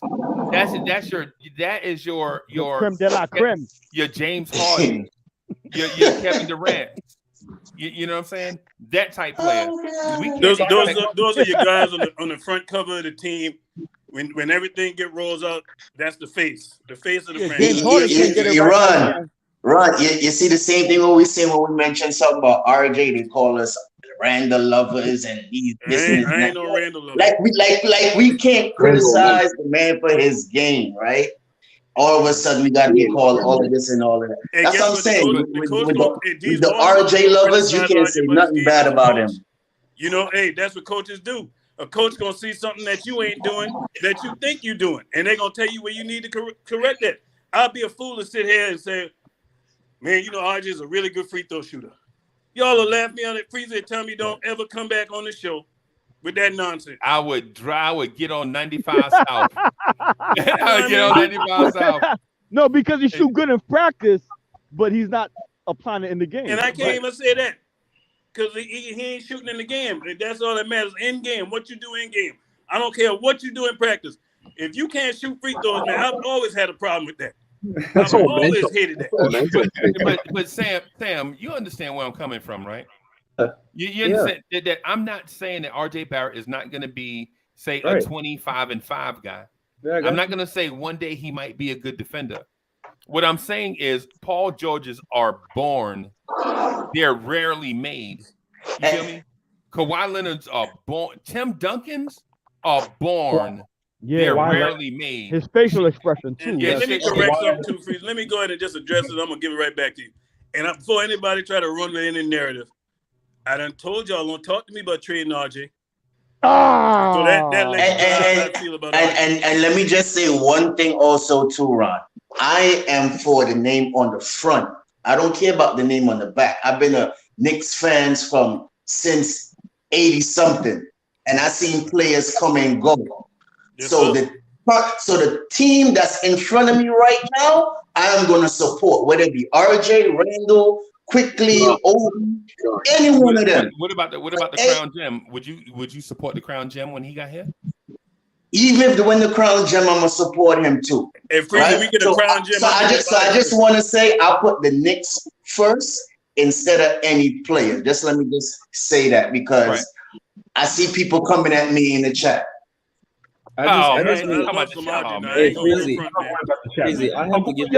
listen, forget the chat. Everybody got their own personal preference. Who's the Knicks Crown Gem since Ewing? Nobody. Okay. Nobody. We had to go buy one. We had to go get Melo. We had to scratch and stiff Melo out the Leon Rose brought. We got rid of Will the Thrill, everybody just for Melo, and we ain't going to. The closest thing to a Crown Gem was Kristaps Porzingis that we drafted. That's the closest, and he was a necklace gem. That was the closest. He was a necklace gem. He was a toe ring. Yeah, he was Bootleg. He was a bootleg from Canal Street. Yeah, and so what he I'm was a getting Canal at, Street gem, Nick. and so what I'm getting at is I'm not disparaging any of the players, but RJ Barrett has certain strengths and certain limitations. And in every game, after we watch every game, we speak to those strengths and to those limitations. But you don't feel he'll players, be the number one option ever. Because the fans are passionate. Right. And so for instance, we can speak to James Harden's limitations and his strengths, right? But the thing you can't deny is even though James Harden can't and won't play defense, you cannot stop him offensively. Yeah. Right. You can't can't ball game. With one person at Harden on the floor and in a one-on-one matchup. Did you see what he did to Wesley Johnson? They're like, yo, the Clippers like, this is our big, strong defender. He's quick. He can guard Harden. And the next thing you know, Wesley Johnson is on the ground holding his leg, and Harden pointed at him and made a three. And what about the other dude, Ross? Remember he dropped him and he stood back and looked at him and then shot the three? Right, that's what I'm saying. So no, he's a special kind of player. Hey, Freezy, I definitely want to address somebody in the chat, man. It ain't nothing negative, but somebody asking me a question, and when I look at this question, it's almost like they might think I don't like Obi. A man calm as Lumley says, man, you still want to trade Obi for Fultz? Now, if you go back and think about what I was saying at the time, I was saying moving Obi is because it was clear they wasn't going to use it. I'll call Rosemary now. We weren't using Obi. You, it wasn't D'Angelo. because I just wanted Obi off this team because I felt like Obi was a good player. And Freezy, you remember what I said? Because Carmen Lumley probably wasn't on here that show. Remember what I said? And I said this more than once. I said if Obi got playing time, Obi would average a double-double. Right. On this team. I said it multiple shows. Hey, Ron. So, you know what? But you know what, though, Ron? The thing is with this, people will say, like, people judge you on a lack of information, right? Yeah. Hey, remember what you said about Obi? Uncle Freeze, you remember you called him a dunk contest participant? Well, at the time, guess what? He was just a dunk contest participant. You're right. Now that Obi is playing and balling out, and I have this new information to go by, I would be an idiot to stick to that stance. Exactly. Right. And so it's the I couldn't talk basketball with you no more. Yeah. It's when you, man, listen, if you get new information, and you still go by the old information, the person you talk Something about wrong with you. That's a hater. That's the definition of a hater. Yeah. And listen, they laughed me out. I said, don't trade Obi. I said, don't trade Obi. They was laughing me out. They was laughing me out like, oh, if a trade proposed for Obi, you got to give him up. I was like, we got to give him up. I was like, that's a question for you. Think of this one. I will start with D's balling. I want to ask you this. Boy, what do we had the Knicks traded Obi at that All-Star break before the trade deadline? Right. And he went somewhere and playing like how he's playing now. Mm-hmm. What did we get in return? So the even part of that question is, what did we get in return? We was gonna get a hurt player that we have to wait just from the fact that he got traded. Nothing. Just that he got traded. Right. So if we traded him for nothing, then we fools. No, but because if we traded him, if we legit traded him and got De'Aaron Fox, the conversation wouldn't be as lopsided as what y'all think. In my think about this at the time now, when he would have got traded, his stock wasn't as high as it is now. Right. So of course your stock is going to determine what you get in return. That's why I asked you. That's why I asked you what. So basically, you would have traded him for nothing. If you'd have traded him for nothing and he would have balled out, yeah, of course we'd have looked like idiots. What do you think would have happened at Madison Square Garden? It'd have been Julius Randle would have played better. I'm just still stuck on it. No. You know what? I think since we got Kemba, that's when Julius Randle started being salty. In my mind, I'm just still stuck on the fact. I don't know if you guys are still dying from this, but I am personally. I really just heard Royal Ivy's name today, and I haven't seen that man. No, I said it as a joke. I know. I hadn't seen him since Texas. Didn't he? Right. I forgot about Royal Ivy. Remember, y'all remember he was assistant coach on the Knicks bench? Yeah, he over there with the Nets. I saw him on TV the other night when we played them. They showed his face. Yeah, man. And so Ryan, to answer your question, I ain't trying to dodge it, right? But I think it's a lot of things that would have happened. The safe thing though is we didn't trade Obi. Obi looks like a player. We have assets this summer to trade to move up in the draft. the young players are looking like they are coming along. Now, what we didn't speak to, and this is the part that I felt like y'all missed out on because the conversation started. It was like a World War II biplane fight. You know what I'm saying? It was like a World War I biplane fight. Everybody flying, shooting at each other. You know what I'm saying? Churchill came in and made a statement. Yeah. And so what I think we missed out on is, all right. So last season, RJ came along at the end of year 2 and blossomed. Do you remember how high RJ Barrett was at the end of the season from 3? Remember he had the 6-for-6 game against the Celtics at the end of year 2? And y'all remember, y'all gotta remember this, how IQ and Obi started looking great at the end of year 2. Mm-hmm. What are this year's rookies gonna look like next year at the end of year 2? Can we say it's safe to expect Miles McBride, Quentin Grimes, and Jericho Sims to take that same huge leap? I don't know. I look at Jericho as being really the guy that's going to really show out next year. I think he's going to take a big leap. He don't smile, Uncle Ron. I love it. And we're always to answer your question real quick. Yeah, there's a possibility that their development can blossom at the end of next year, without a doubt. But it has to come with playing time and experience, though. It just doesn't pop out of like an egg carton. Right? That's the caveat. And so those are the two. So I'm glad you said that because that is what happened with RJ. Notice RJ got significant playing time in year 2, right? Remember that? Quickly and Obi got significant playing time after the All-Star break, and they blossomed, right? Right. Now, with that said, if we just suppose that next year Grimes, McBride, and Sims get more playing time, because don't forget, just because Mitch is young, he's a veteran. Absolutely. RJ Barrett is young; he'll be 22 in June, but he'll be a veteran, right? Because RJ will be going into his 4th year.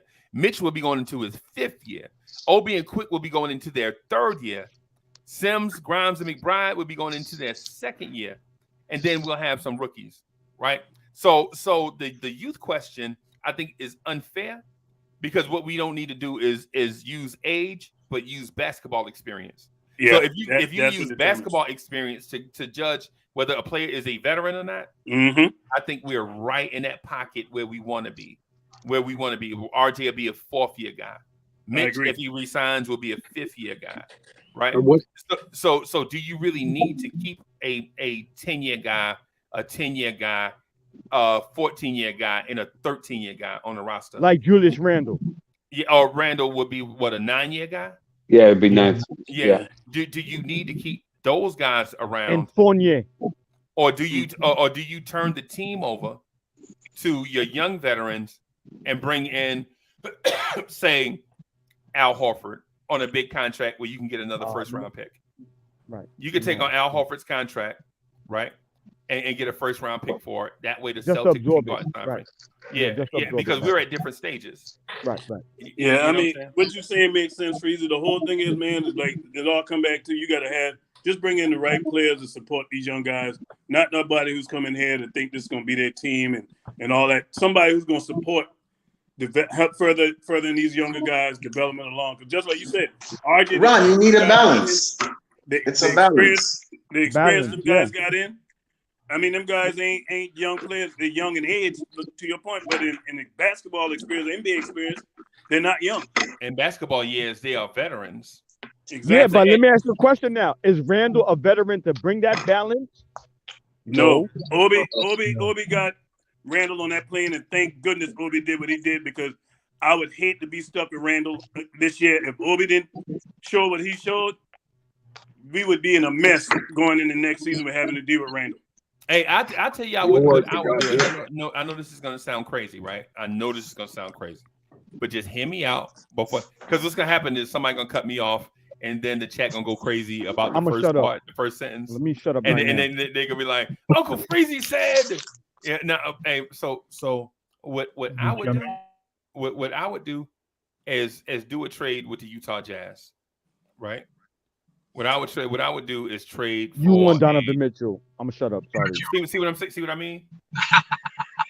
Spend the whole damn show. See what I mean? Hey, see what I mean? Now people in the chat will be like, Uncle Freezy said trade for Donovan Mitchell. That's not even where I was getting at. I'm sorry. So what I was getting at is what I would do is trade for Mike Conley, right?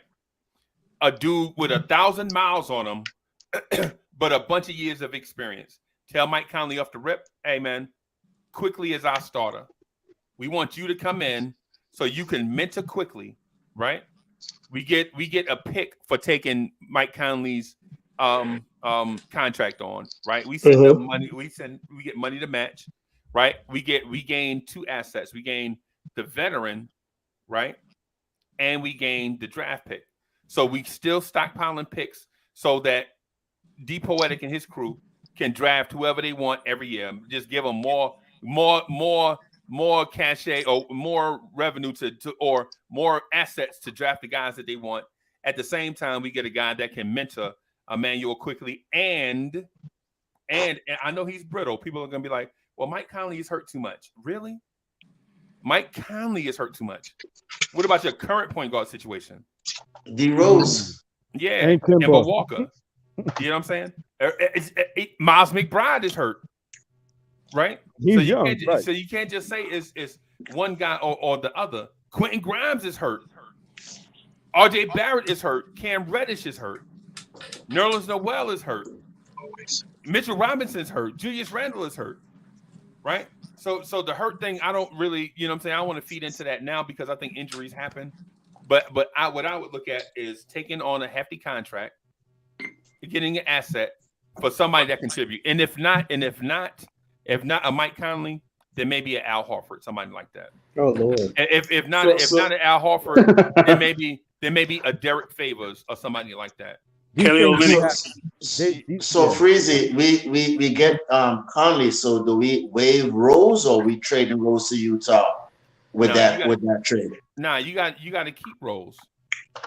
You got. So we're gonna have 2 vets point guard on the roster. Yeah, gonna have a senior citizens bus outside. How did that go for the Lakers, guys? I'm gonna be driving the senior citizens. But you know what the irony is? And so, Chad, the irony is the panel is laughing about having like 2 old point guards that are injury prone, right? But ain't that what you had this year? Well, let Tibbs go ahead. And they're not going to make it to the season with Tibbs. Yeah, but in the off-season workouts. You right, yeah, man. And this is so, what we was talking about. Tibbs run these players down. This is why they hurt. but the thing is okay. Well, keep Randall then. No. I'm just saying. Like, So what do you want? So y'all are basically wanting the dream scenario. Y'all are thinking, well, we'll trade Randall for Kevin Durant straight up. I'm just saying, if we want to get a scenario, if you want to go the injury prone route, go for a Brogdon, not a Conley. If we're gonna do that, right? But Brogdon ain't the style of point guard that's playing with the Knicks right now. All right, so now Brogdon. Yeah, Brogdon is a 6'5", 225-pound point guard. And then think about the speed you're gonna have in the backcourt if you have R.J. Barrett and Malcolm Brogdon in the same backcourt.